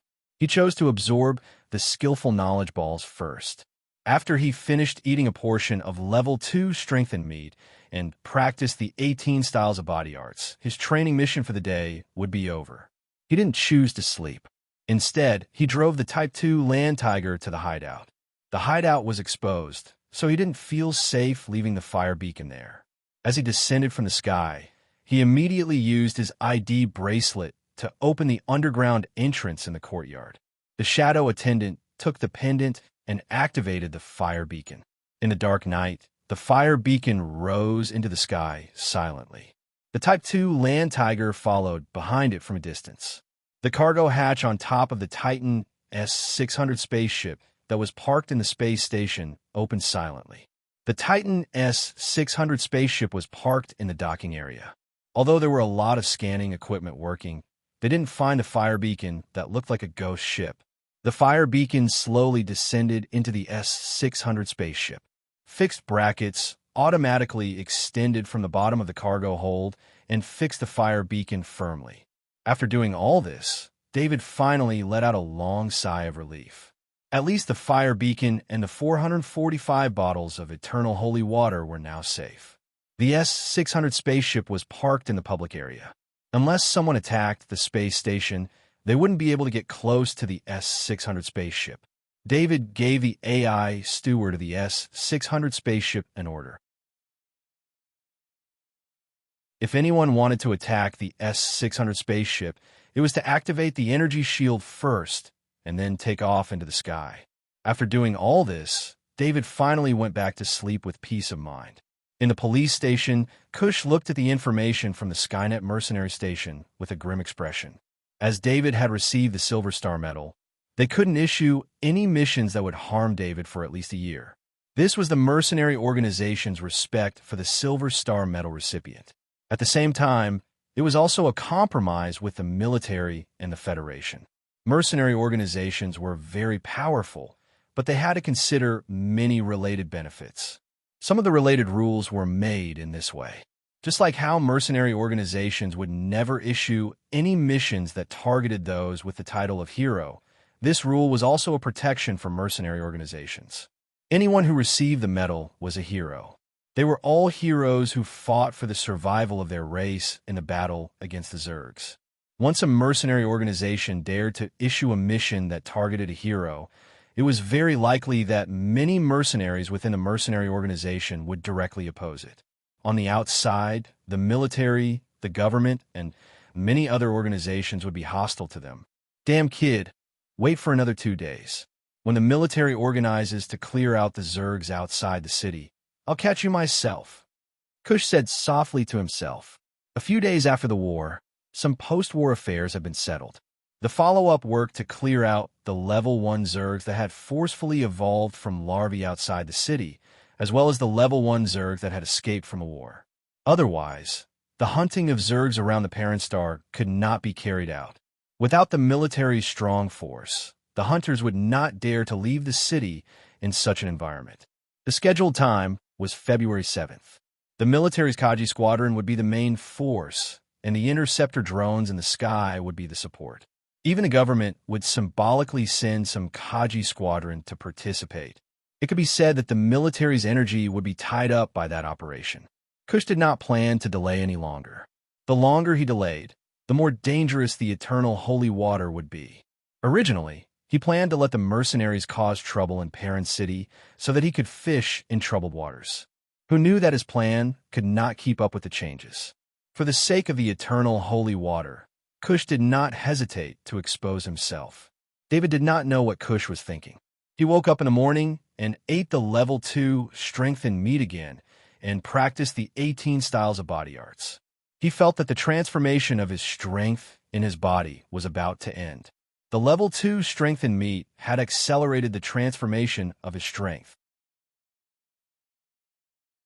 In fact, if he gave the level 2 strength and meat to a potioneer, he could forcefully create a few Kaji squadrons. Of course, this also reflected his solid foundation. With his proficient level body arts, the absorption of the level 2 strength and meat was very good, and there was almost no waste. David asked the shadow attendant to open his attribute panel. He looked at the unchanged attribute panel and shook his head helplessly. Ever since he reached the bottleneck, he had been continuously training. With the addition of 3 level 2 strength and meat and some level 1 strength and meat, all these resources could not increase his attributes at all. Wait, why did my agility increase? David suddenly looked at his agility attribute.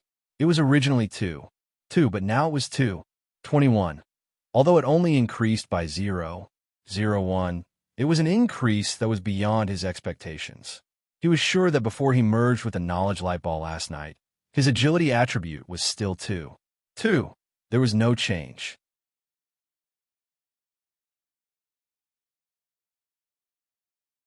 Chapter 119. David recalled the training process last night.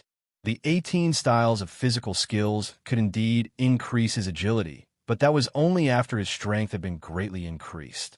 He did not believe that the training last night could increase his agility by 0.1. Other than the special flexible body technique, the rest of the integrated knowledge balls were just normal knowledge balls. Similarly, they would not increase his agility. David focused his attention on the flexible body technique, 65% proficiency, ability. His eyes lit up as he recalled the feeling of his whole body being light and agile after practicing the flexible body technique last night. His agility had always been his weakest attribute. This was also related to the 18 styles of physical skills that the Federation promoted.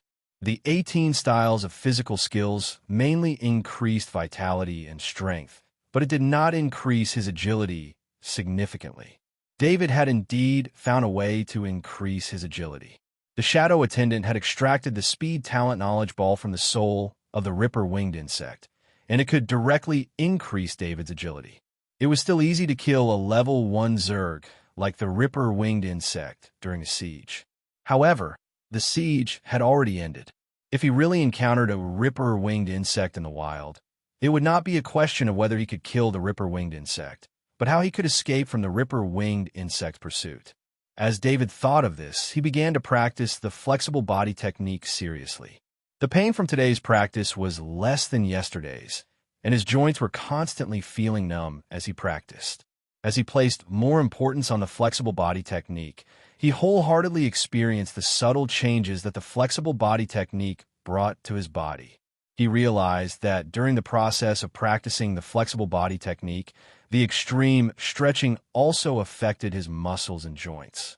His muscles were forced to stretch, and his joints became smoother as he practiced.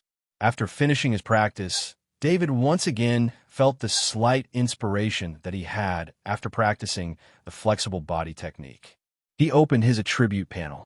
Although there was no change to his agility this time, he could feel that his agility had indeed increased. It was just that the increase was too small, and the attribute panel did not show it.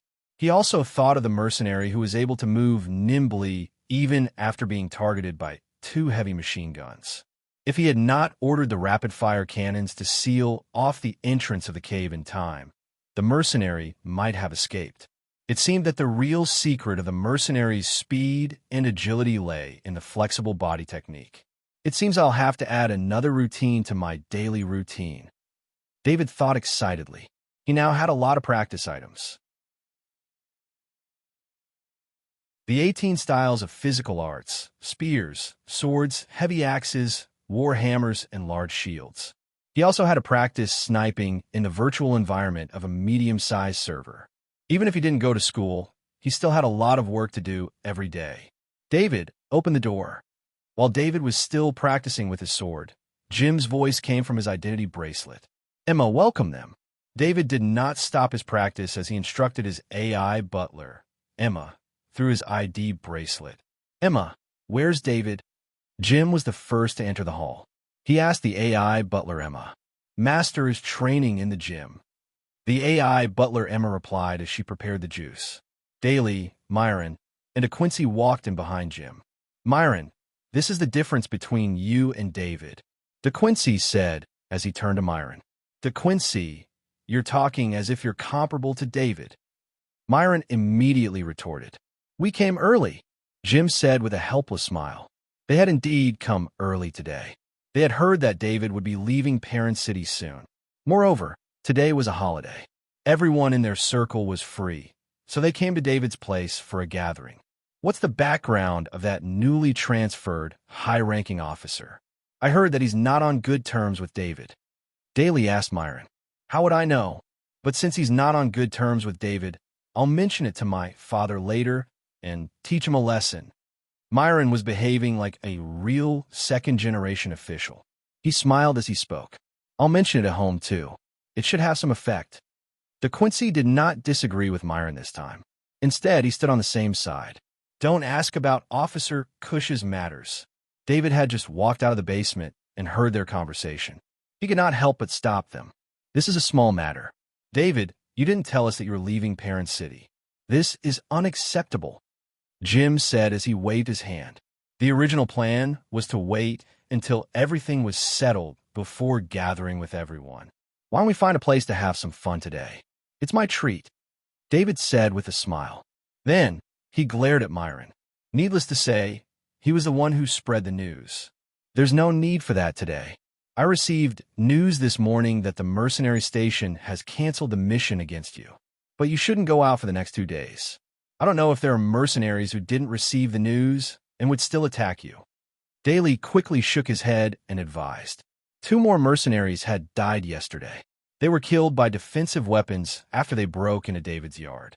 Although the news was blocked, everyone here knew about it. Therefore, after Daly's persuasion, he received the support of the other 3. "David, you had a great harvest yesterday. Did you keep the weapons of the 2 mercenaries?" Daly asked with a smile. He had heard the details of the situation from his father. "Yes, I kept them." David nodded with a smile. Their exoskeleton armor was not found at the scene. Even their foothold was not found. Does that mean? Before Daly could finish his sentence, Jim, Myron, and DeQuincy all looked at David with anticipation in their eyes. Kaji attached great importance to the exoskeleton armor. Even though Daly's father was Kaji, he never allowed Daly to get close to his exoskeleton armor.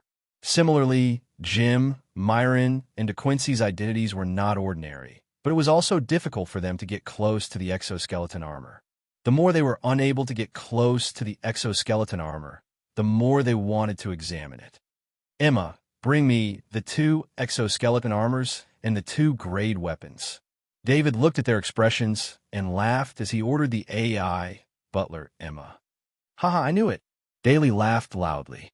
Soon, the AI butler, Emma, brought over the 2 exoskeleton armor and 2 grade 1 weapons and placed them in front of them.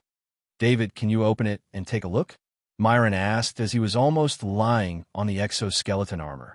"Let me say this first. You can't try it on. If you don't want your body to explode, don't try it," David said before opening it. "Don't worry, we're not stupid," Myron quickly replied. The 2 exoskeleton armor were opened and turned into a state where they could be worn at any time. As long as their feet were in the armor, the exoskeleton armor would automatically be put on. The few of them studied it for a while. When their interest died down, they finally had time to look at the grade 1 weapons at the side. "David, this is a grade 1 stiletto. What a rare grade weapon," Jim exclaimed as he picked up the stiletto and waved it twice. "Jim, I almost forgot. Can you give me the leg sheath of the stiletto?" David asked as he gestured to his calf. "Wait a moment. I'll scan it and send it to the logistics department.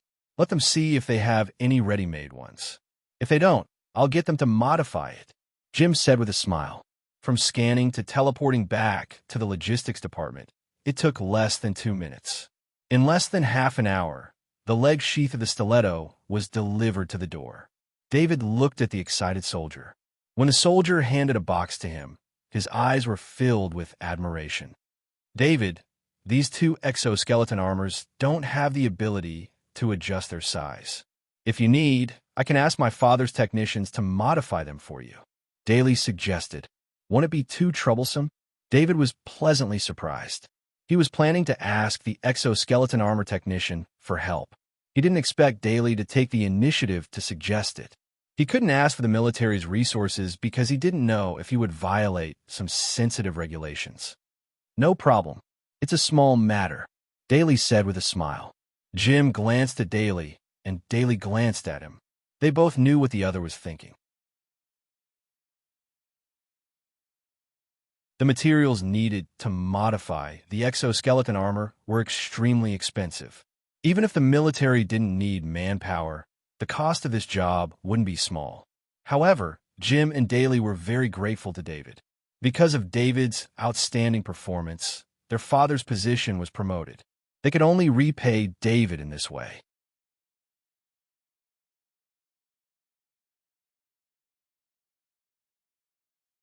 Chapter 120.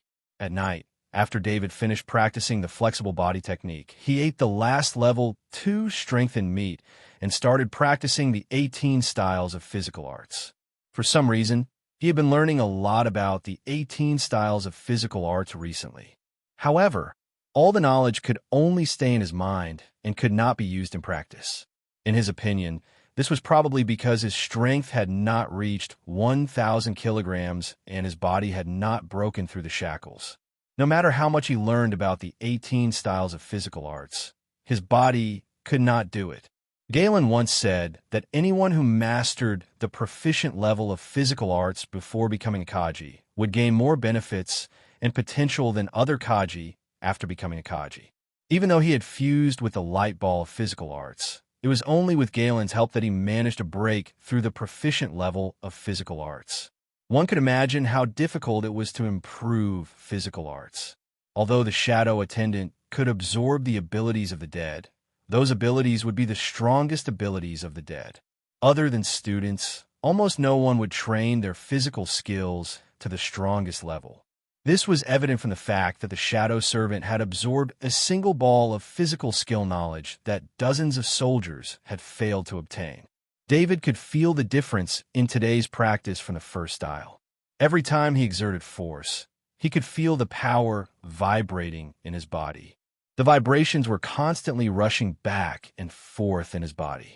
After his body was vibrated again and again, the absorption of the special energy from the level 2 strengthened meat became faster. The second style, the third style, the first style, the vibrations in his body became stronger and stronger. When he reached the 17th style, the vibrations had already broken through his body and began to vibrate the air around him. When he reached the 18th style, the air in the entire gym was affected by his power. David stood in the middle of the gym. Although he had finished practicing the 18 styles of physical arts, he did not move. He stood there quietly and felt the difference in the 18 styles of physical arts. Previously, after practicing the 18 styles of physical arts, he only felt the change in his strength. His body did not experience any drastic changes. This time, however, it was completely different. He felt as if his body had transformed. His entire body was thirsting for energy. At the same time, his understanding and comprehension of the 18 styles of the body arts were slowly integrated into the 18 styles as he practiced. At the same time, his body became lighter and more agile. David couldn't help but repeat the 18 styles of taijutsu. This time, he didn't completely immerse himself in it. Instead, he focused on the shadow attendant beside him. Following his first move, the air in the entire fitness room began to vibrate rhythmically with his movements. His muscles and bones felt a sense of comfort and numbness. His strength seemed to have undergone a huge change after practicing the 18 styles of physical arts. As soon as the 18 styles of the body technique ended, a strong sense of hunger swept through his body. This feeling was as if he had not eaten for many days, and his body was sending out a strong signal. "Emma, prepare 10 servings of strengthened meat for me." David pressed his stomach as he walked towards the dining hall.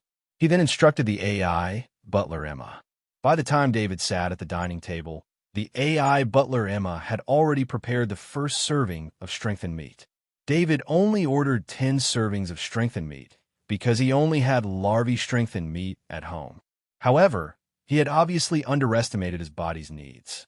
10 servings of strengthened larvae-strengthened meat was not enough for his body. After eating 20 servings of strengthened larvae-strengthened meat, his body was barely able to stop its hunger. It was not that there was no more larvae-strengthened meat at home, but he really couldn't eat anymore. 20 servings of strengthened larvae-strengthened meat made his stomach bulge. Fortunately, his digestive system was extremely strong. After 10 minutes of eating, his bulging stomach slowly recovered. He lay on the sofa in the living room and called the shadow attendant over. "Show me my attribute panel," David ordered telepathically as he placed his hand on the shadow attendant's shoulder. Then, the familiar attribute panel appeared in front of his eyes. Name: David Kerstrength. 3, 5, 1. Agility. 2, 41, 1. Vitality. 3, 5, 1. Spirit. 5, 0, 1, 1. Literature, 3% proficient. Mathematics, 5% proficient. General, 51% proficient. Physical skills, 99% proficient. Electronic countermeasures, 98% proficient. Warhammer mastery, 84% proficient. Sniping, 20% proficient. Shield mastery, 99% proficient. Heavy axe mastery, 70% proficient. Longsword mastery, 80% proficient. Spear mastery, 99% proficient. Spirit piercing, 10% proficient. Hypnosis, 99% proficient. Flexible body, 65% proficient. Strength shock talent. Although he already had a guess in his heart, when he saw the attribute panel, his strength had exceeded 1,000 kilograms, and it was far more than that. With 3, 5 strength, his strength had reached 1,200 kilograms. Could this be what Uncle Galen meant by not using strengthening potions and relying solely on my own strength? David guessed in his heart. He was also extremely excited about the huge increase in strength. After breaking through the shackles of strength, not only did his strength increase, but his vitality and agility were also improved. At the same time, he felt that every muscle and every tissue in his body was filled with explosive power. This was a feeling that he had never felt before. David also saw that his physical skills had directly improved to 99% proficiency. This was an improvement that he had relied on his own practice and understanding. As for shield mastery reaching 99% proficiency, that was achieved by fusing multiple shield mastery light balls. Unfortunately, this shield mastery could not be improved after reaching 99% proficiency. There was an additional ability in the attribute panel, Strength Shock. It was shown as a talent, but there was no proficiency. I've reached Kaji's standard. I'm now considered Kaji. David only thought of this when he saw the changes on the attribute panel. He could not help but mumble to himself. He immediately began to contact Galen through his identity bracelet. At this moment, he did not even notice that it was already midnight. "David, what happened?" The image of Galen in pajamas appeared on the identity bracelet. He asked in a concerned tone. Only then did David realize that it was already the middle of the night. Not everyone was like him, who was still awake at this time. "Uncle Galen, I feel that I've broken through the limit of 1,000 kilograms. He could not directly explain his situation. Not everyone had a attribute panel like him, where he could clearly understand his own situation. "What? You've broken through the limit of 1,000 kilograms? Galen's voice suddenly rose. Then he asked, "Did you take the strengthening potion?" Galen knew that David had a bottle of level 2 strengthening potion.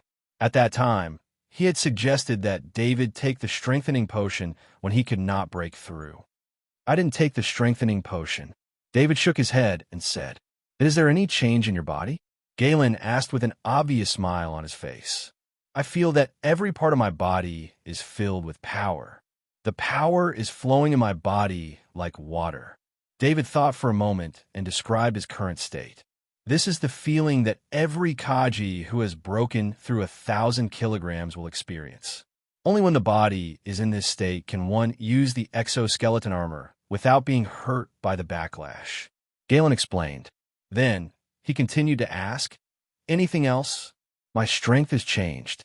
Every time I exert force, there will be a vibration effect. David explained the effect of the strength vibration.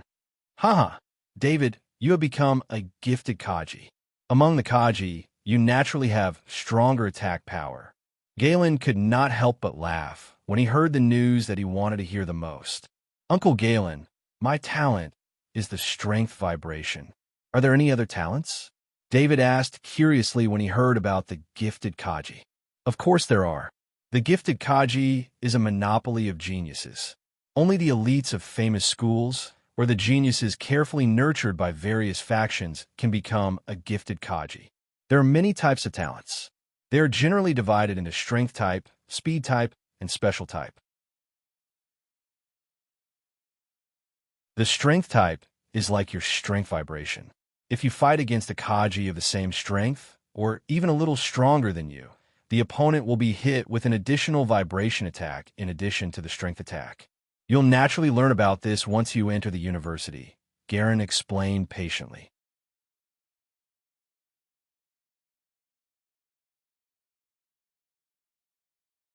Chapter 121. Uncle Galen, can I use the exoskeleton armor in my current condition? David asked the question that he wanted to know the most. David, your strength has exceeded 1,000 kilograms. There's no problem wearing the armor. Galen answered David's question with a smile. He suddenly realized something and asked, do you already have the exoskeleton armor? Uncle Galen, I knew I couldn't hide it from you. The military gave me a set of Land Lion exoskeleton armor this time. David did not hide the truth. That's good. You can get used to using the exoskeleton armor first. The military's Land Lion exoskeleton armor is considered a more formal exoskeleton armor. It's suitable for training, Galen said with a smile. Uncle Galen, what do I need to do if I want to become an official Kaji? David asked again since Galen was there. Under normal circumstances, you'll have to apply to the local government or apply to the Kaji Association through Skynet. Both methods are the same. After the Kaji Association receives the application, they'll conduct a preliminary review and issue an invitation letter for the assessment. However, you don't have to do that. I'm almost done with the procedures here. You can come to Nan City in 2 days. I'll arrange for you to go directly to the Kaji Association for the assessment, Galen replied. Thank you for helping me. David thanked him. You child.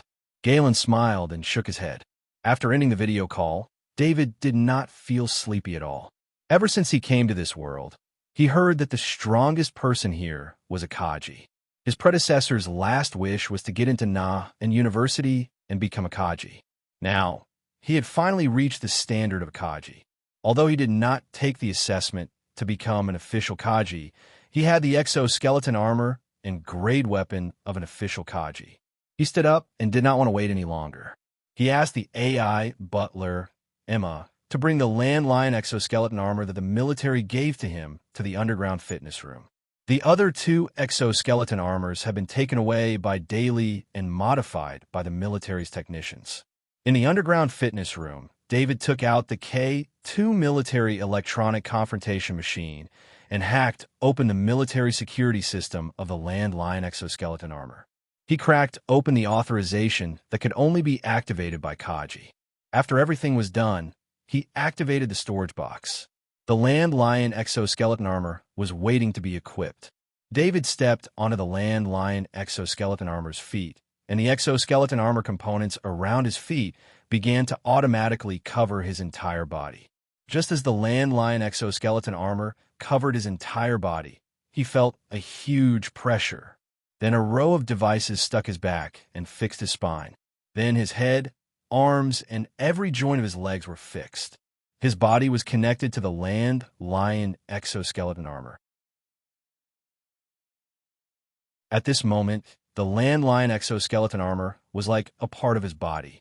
He also understood why he needed to have more than 1,000 kilograms of strength to equip the exoskeleton armor. It was because when the exoskeleton armor was installed, the body had to be strong enough to withstand 1,000 kilograms of backlash, whether it was the final pressure or the joints that connected the body. After the installation, David tried to take a step forward. He felt a sense of familiarity as if he had practiced countless times. He did not feel like he was using the exoskeleton armor for the first time at all. On one hand, his spirit was very strong, so he could learn anything very quickly. On the other hand, in the illusion of combat ability, most of the time, he was wearing the exoskeleton armor to practice and fight. He walked around the fitness room nimbly, combining the experience in his memory with reality bit by bit. As David became more and more proficient in the practice, he felt that the landlion exoskeleton armor was not good enough. Of course, this was not to say that the landlion exoskeleton armor was flawed. It was David's own fault. Ever since David practiced the flexible body technique, his body's flexibility had long surpassed the limits of the human body. However, the giant landlion exoskeleton armor was designed and manufactured according to the structure of a normal human, which made it impossible for him to perform many of his movements. He also understood why the thin defensive exoskeleton armor was installed with so many components to enhance flexibility. It was to complement the flexible body technique. No one would have thought that a newcomer who had not become an official Kaji and was only trying on the exoskeleton armor for the first time would have such thoughts about the military standard landlion exoskeleton armor. After all, every Kaji would need at least half a year to familiarize with the exoskeleton armor after getting it, so that the exoskeleton armor could be completely integrated with the body, and the combat skills that they had practiced will be perfectly integrated with the exoskeleton armor. The only Kaji who were not satisfied with the ordinary exoskeleton armor were the Kaji who had experienced countless battles. David had been practicing in the underground fitness room until 2 o'clock in the morning before he washed up and went to bed. On the morning of February 7th, the military's Lieutenant Elmer led about 60 Kaji from the military, 200 soldiers, and a dozen armored hovercraft out the south gate. With Parent City as the center, they were clearing out the Zergs nearby. The civilian Kaji had suffered heavy casualties in the last war, so they were not called up this time. However, there were more than 10 Kaji from the government that participated in this operation. This operation directly affected the development of Parent City, so it was highly valued by the military and the government. Parent City's attention was focused on this operation. On the other hand, David's safety was no longer a concern because the mercenary organization had canceled the mission related to David. "Mr. David, I'm Senior Officer Kush from the police station." At 10 o'clock in the morning, David was still familiarizing himself with the landlion exoskeleton armor when he received a message from Kush. "Officer Kush, what's the matter?" David was curious as to why this person from the organization was looking for him. "Mr. David, Jim and Daly are your friends, right?" Kush's voice was very formal, as if he was asking a question from a police officer to an ordinary citizen. However, David was shocked when he heard this. "Officer Kush, what did you do to Jim and Daly?" He asked loudly. "Mr. David, do you have any misunderstandings about me? How could I do anything to Jim and Daly? It's just that they were accidentally injured when they were practicing at the shooting range. I hope that you can come and visit them alone," Kush said in a deep voice. David narrowed his eyes and quickly moved his fingers on his ID bracelet. He wanted to contact Jim, but he realized that Jim's ID bracelet could not be connected. He switched to Daly's ID bracelet, but the result was the same. "Mr. David, Jim and Daly's ID bracelets were accidentally damaged during practice. Looking at their physical condition, if you don't come within 20 minutes, they won't be able to hold on." Kush seemed to have noticed David's actions and reminded him in a deep voice. David was sure that Jim and Daly were captured by Kush. Otherwise, how would they know that he was trying to contact them with their ID bracelets? "Officer Kush, how do I know if Jim and Daly are really at the shooting range?" David asked as he quickly thought of a solution. "Both of you, shout at David together. Let him know that you are here." Kush's voice could be heard from the ID bracelet. However, there was no response from Jim or Daly until Kush scolded. It was as if he had touched Jim and Daly's wounds, causing them to groan in pain. "Officer Kush, I believe you," David quickly said loudly. He did not want Kush to continue torturing them. "Mr. David, you are a smart person. I just want to ask you something in private. Please don't do anything unexpected and harm your two friends." Cush said in his usual formal voice. David understood what he meant. From here to the shooting range, his land tiger would take at least 10 minutes to fly. He had also heard about the joint operation between the military and the government. If it was not for the fact that his sniping ability could only be achieved through long-range sniper cannons, he would have been invited as well. Now that Parent City had no combat power, even if he contacted the military now, it was very likely that he would harm Jim and Daly.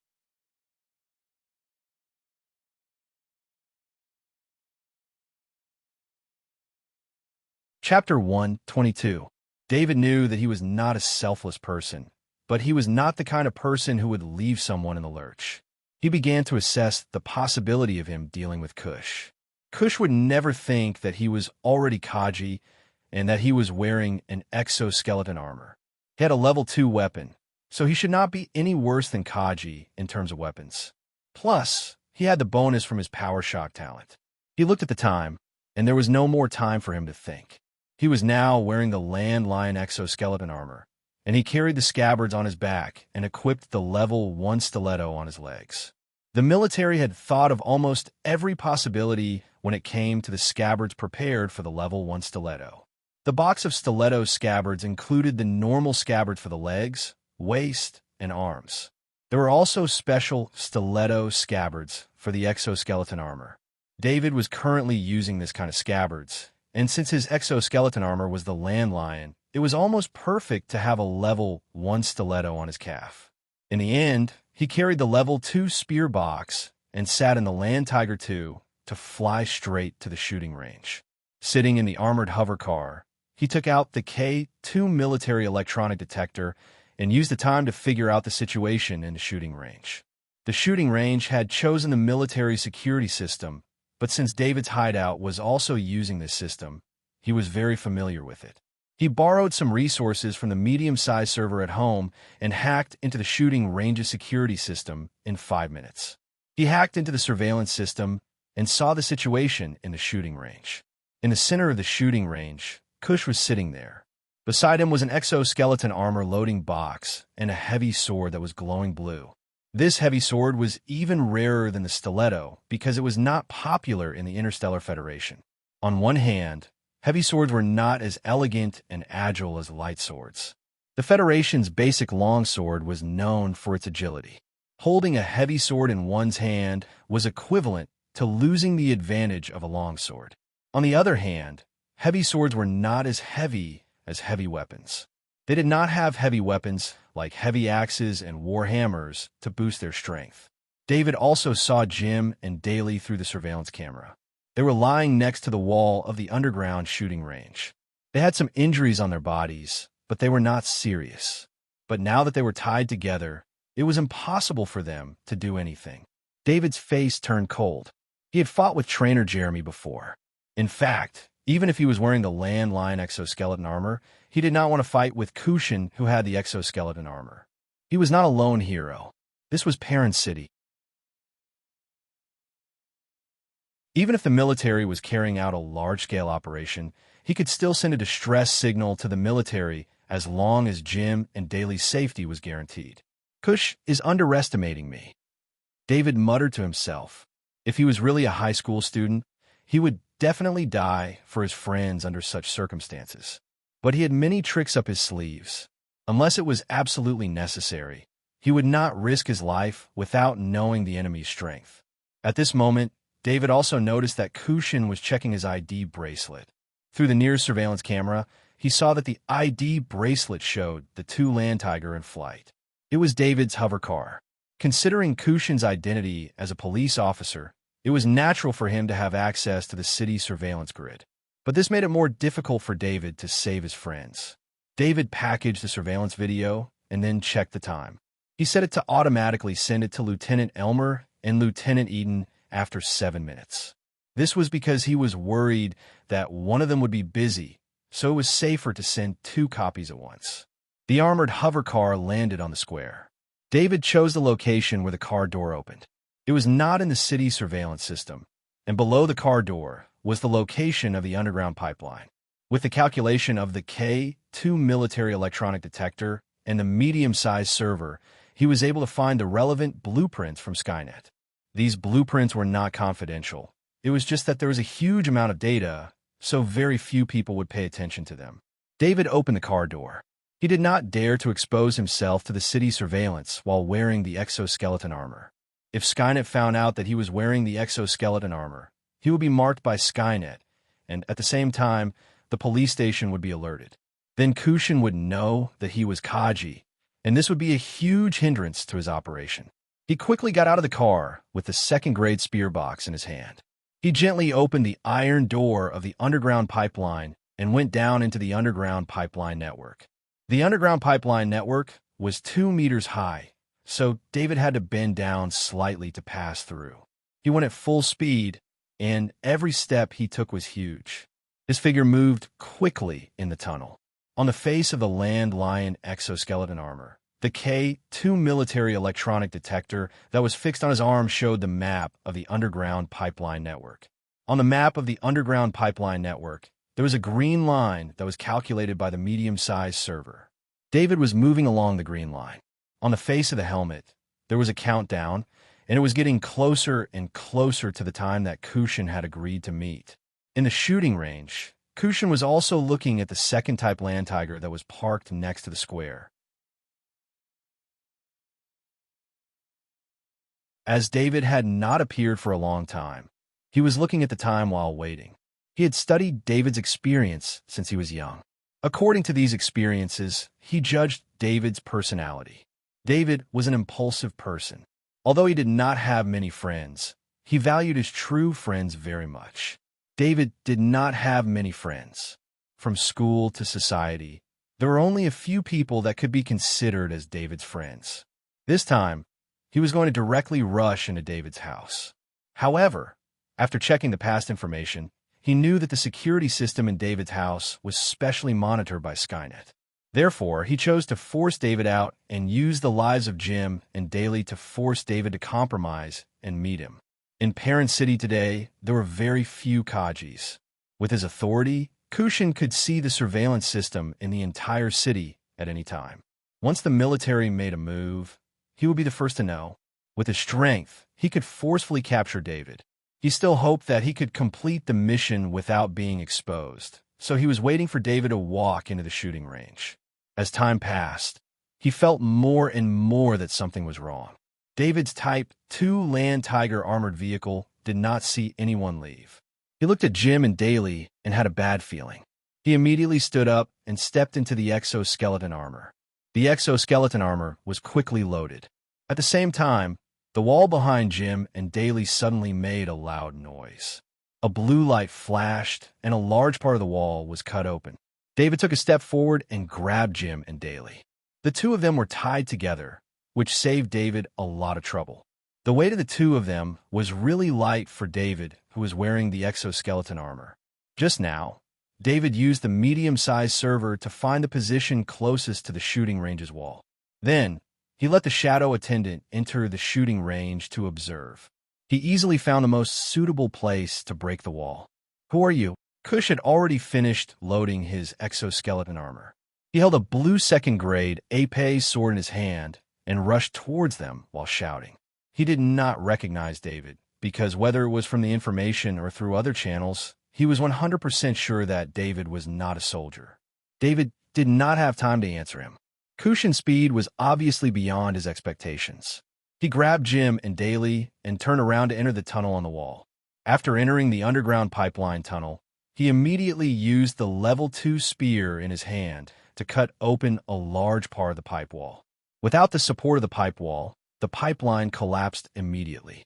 David did not think that it was safe. It only slowed down Kushin's speed slightly, but did not block his path. Not to mention the level 2 heavy sword in Kush's hand. Even a normal level 1 weapon could easily break through this barrier.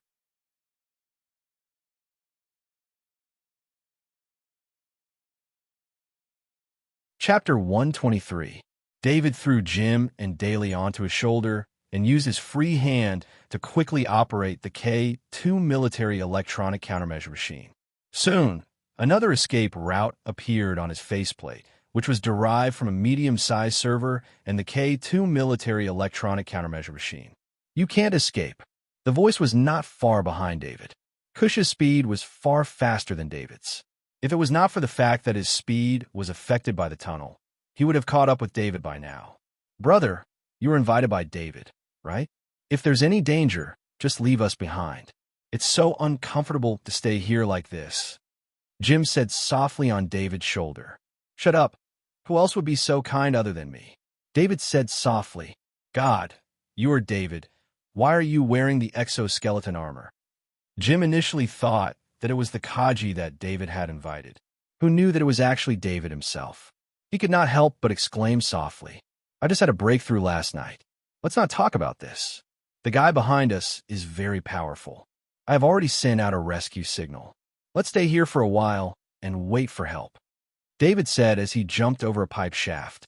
There were 4 entrances to the pipe shaft. Cush, who was behind them, would have to make a decision when he arrived here. Since David was wearing the exoskeleton armor, the traces left behind were still very obvious. However, as long as Cush was delayed for a while, David would be able to increase the distance between them. David, how do you know that Cush is very powerful?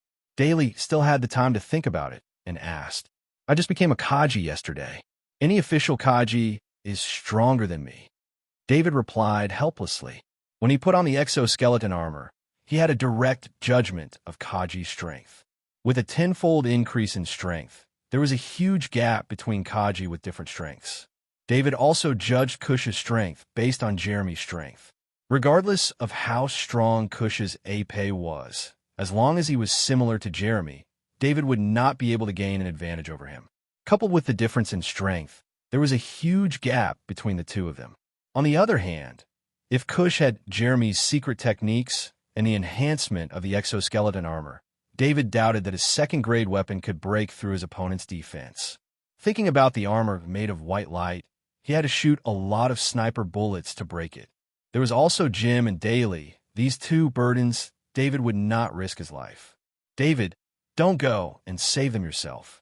I've already sent people over. Lieutenant Elmer immediately contacted David after receiving the video and explanation of the situation sent by David. I have rescued Jim and Daly. I am running for my life in the underground pipeline. Cush is chasing after me. David reported the situation. David, mark your position. Gerard is in the city. He is bringing 10 Kaji to support you. Lieutenant Elmer was silent for a moment, but his voice sounded more relaxed. Okay, David said as he marked his position. This is Gerard's mark. We will meet up according to the situation. Lieutenant Elmer also sent a mark and said. David looked at the mark that was quickly approaching. It was only about 10 kilometers away, and he would be there soon. He also restarted the operation and changed the direction, allowing the medium server to give him the best escape route. In the sky, a military transport hover vehicle was flying at an altitude of 30 meters above the city. Suddenly, the control system of the military transport hover vehicle sounded an alarm. It was locked on by the radar. Jump! Gerard, who was wearing the exoskeleton armor, roared. He forcefully tore open the body of the transport hover vehicle and jumped out of the vehicle. Then, the other 10 Kaji also jumped out one by one. The last 2 Kaji jumped out of the transport hover vehicle, and the transport hover vehicle was hit by missiles. Fortunately, the exoskeleton armor was strong enough, and the Kaji who rushed out of the fire was not seriously injured. On the ground, an armored soldier holding a short-range air defense missile casually threw away the air defense missile launcher that had missed its target. Delay them for half an hour, and our mission is complete. He turned to the 5 Kaji mercenaries next to him and said in a deep voice. His voice was obviously changed, probably because he did not want his identity to be exposed. At the same time, all the markings on the exoskeleton armor were gone, and even the identity chip was blocked. It was obvious that they had come prepared in advance. They were here to provide reinforcements. This is a military operation. Anyone who dares to stop us is an enemy of the military.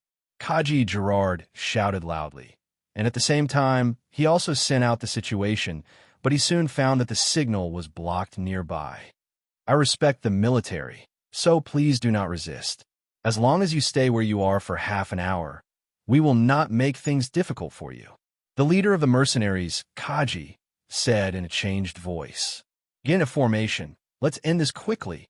Kaji Gerard waved the grade 2 heavy axe in his hand and shouted.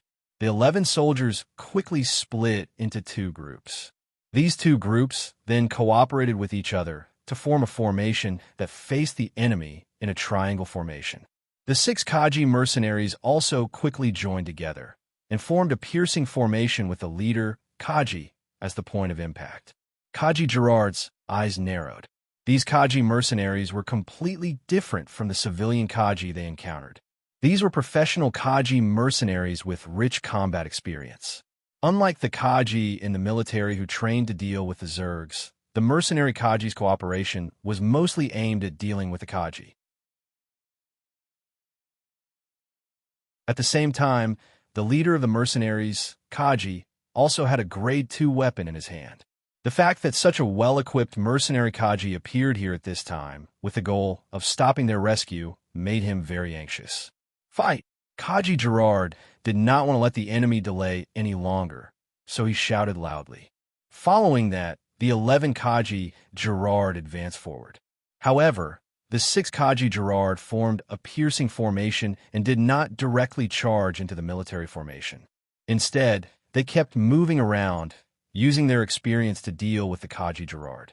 No matter how anxious Kaji Gerard was, facing the experienced mercenary Kaji Gerard, they could not defeat the Kaji Gerard in a short period of time. Even if they wanted to get rid of them, it was impossible to do so in a short period of time. In Parent City, there were a lot of alarms in many places. All kinds of theft and robbery alarms were constantly sent to the police station, making the whole police station busy. There were signal jams everywhere in the city, causing problems with the surveillance of Skynet. The whole Parent City was in chaos. This was the biggest chaos since the Zerg invasion. David was running, and he could hear Kush's footsteps behind him. He could catch up to him in 5 breaths. On his helmet, the coordinates of Gerard Kaji Gerard suddenly disappeared, and this made his heart sink. He saw an entrance leading upwards on the map, so he turned around and did not follow the coordinates set by the medium-sized server. Take care. When David arrived at the entrance, he waved his rank 2 spear upwards and broke open the iron entrance, throwing the 2 people on top of him out. David! Jim could not help but shout. He knew that David was using him to lure Kush away. He twisted his body and realized that David had already pulled the ropes on them apart when he threw them out. Jim and Daly sat up and immediately reactivated their bracelets to contact the military. I didn't expect you to be David. You actually became a Kaji. Kush heard Jim shout and immediately knew who was in front of him, so he said in a deep voice. At this time, he could already see David's figure. As he spoke, the white light on his legs flashed again, and his speed increased again. After David threw Jim and Daly out of the underground passage, this delay allowed Kush to catch up with him. With his sharp hearing, he could clearly hear Kush's breathing behind him. Stop! I'll give you a fair chance to fight. You can't escape. In order to catch you, I've spent 10 million credits. The whole Parent City is in chaos now. No one can save you. Kush shouted as he sped up. For today's operation, Kush had used the loophole in the mercenary station's mission and spent 10 million credits to release a mission to intercept Kaji from the military and create chaos in Parent City.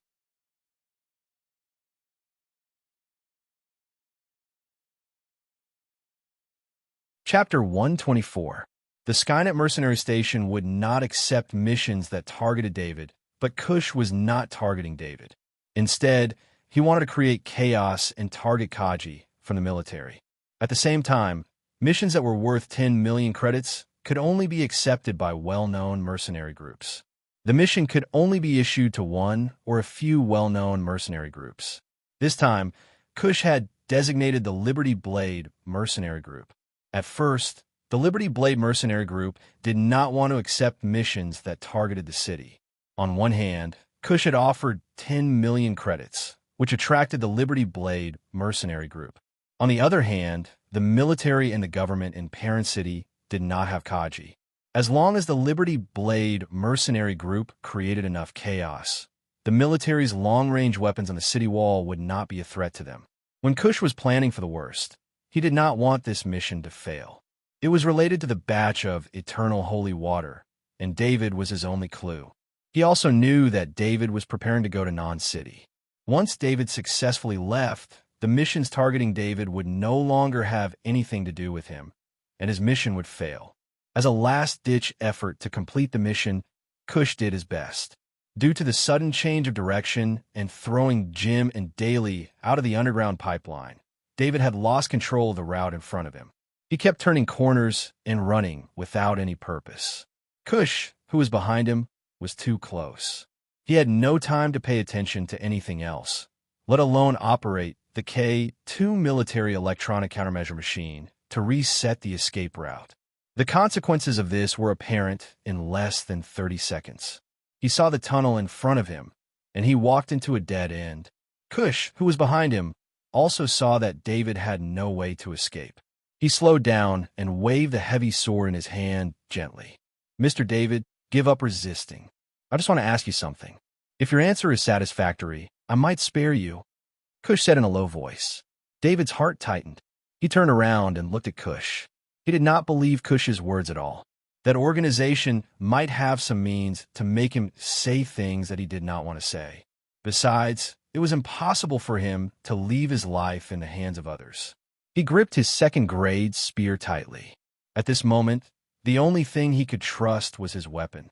Once he made up his mind, the combat experience he had honed in the illusion returned to his body. His eyes began to judge the surrounding environment.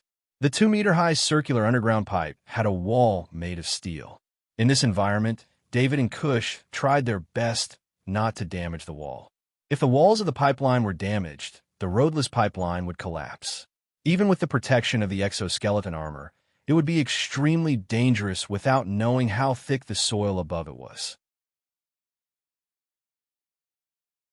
In such an environment, it was hard for Kush to unleash his level 2 heavy sword, but it was different for David. His spear was only able to unleash one move, stab. In such an environment, it was not weakened by much. Kush looked at David. He slowed down to create pressure for David. It was a battle technique that could make David lose his cool. Once he lost his cool, the battle would end quickly. However, David in front of him quickly adjusted himself and got into a battle stance. This made him extremely surprised. Kill. David did not wait for Kush to make the first move. The second-grade spear in his hand turned into a blue lightning and pierced towards Kush. So fast, Kush was shocked. At the same time, he made a blocking action with his sword. However, due to the environment, he could only make small movements, which affected his movement. In addition, David's attack was indeed very fast, and he was a little slow in blocking it. Hence, a spark appeared on the chest of Kush's exoskeleton armor. A white light flashed on Kush's body, and a piece of white armor plate appeared on the chest of his exoskeleton armor. It blocked David's attack, and Kush took 2 steps back, increasing the distance between him and David. At the same time, Kush's sword blocked David's spear. The spear's power was not strong, so he was ready to counterattack. However, he felt a strange vibration coming towards him, and he could not help but stop for a moment. The sword in his hand shook slightly to dissolve the vibration. "I did not expect you to be a strength talent, Kaji. You have such talent in the spear. You are worthy of the second-grade spear in your hand." Kush looked at the damage on his exoskeleton armor and said in a low voice. His eyes were no longer as relaxed as before. Instead, he treated David as a real opponent. If it was not for his quick reaction and the help of his secret skill, David's attack would have severely injured him. At this time, David was also retreating. Although the spear hit Kush, it was blocked by Kush's heavy sword. The power that came from Kush's sword made him retreat involuntarily. This was the absolute difference in strength. "You are the pinnacle, Kaji." David let out a breath and said slowly. He was still a little anxious just now. When his attack was blocked by Kush, he should have retracted his spear instead of using his full strength. That little bit of time allowed Cush to successfully block his spear. However, this also allowed him to confirm Cush's strength. He was definitely a Kaji. Pinnacle Kaji? Cush sneered. However, because it was covered by the helmet, David did not see it. However, his words were full of disdain. His exoskeleton armor emitted a white light. Soon, the white armor plate on his chest started to spread to his entire body and covered his entire body. Even the second-grade heavy sword in his hand, which was shining with a faint blue light, was enveloped by a white light, causing the faint blue light to dim. Cush, who was covered in white light, lit up the entire tunnel. The light that he emitted was brighter than the lights in the tunnel. David, who was staring at him, could not help but squint his eyes. Cush placed his sword in front of his chest and moved forward with heavy steps. How could David let him do as he wished? There was only about 20 meters of space behind him. Once he was pushed back, he would not have any space to move. He tightened his grip on the level 2 spear and thrust it forward. This time, he did not aim for Cush's vital points. Instead, he aimed for Cush's wrist, where the white light armor was thinner. Cush, who was already prepared, turned his sword hilt and wanted to block David's spear again. However, just as the spear was about to touch the hilt, the spear was retracted and stabbed towards Cush's abdomen at an even faster speed. Cush seemed to be used to this kind of small-scale battle. He blocked the attack with his sword again. The spear was 5 meters long. Unless Cush approached quickly, he would not be able to attack David with his sword. In this kind of situation, Cush did not want to take the risk. David's spear was terrifying, so he had to be careful. The most important thing was that he needed David alive, not dead. The spear continued to pierce through the narrow space. The compressed air at the tip of the spear kept exploding. However, this kind of explosion could only increase the spear's momentum. It could not cause any damage to Cush, who had 2 layers of armor. As he did not dare to touch Cush's sword, David had no choice but to retract his spear before it was blocked. Of course, during this time, his spear had successfully touched Cush's white light armor. However, he was forced to retract his spear every time to prevent it from being blocked. Every time David retracted his spear, Cush would take a step forward. When David retracted his spear, Cush would block it. He was using his strength to win. Cush's sword skills were very strong. However, due to the environment, he could not use it.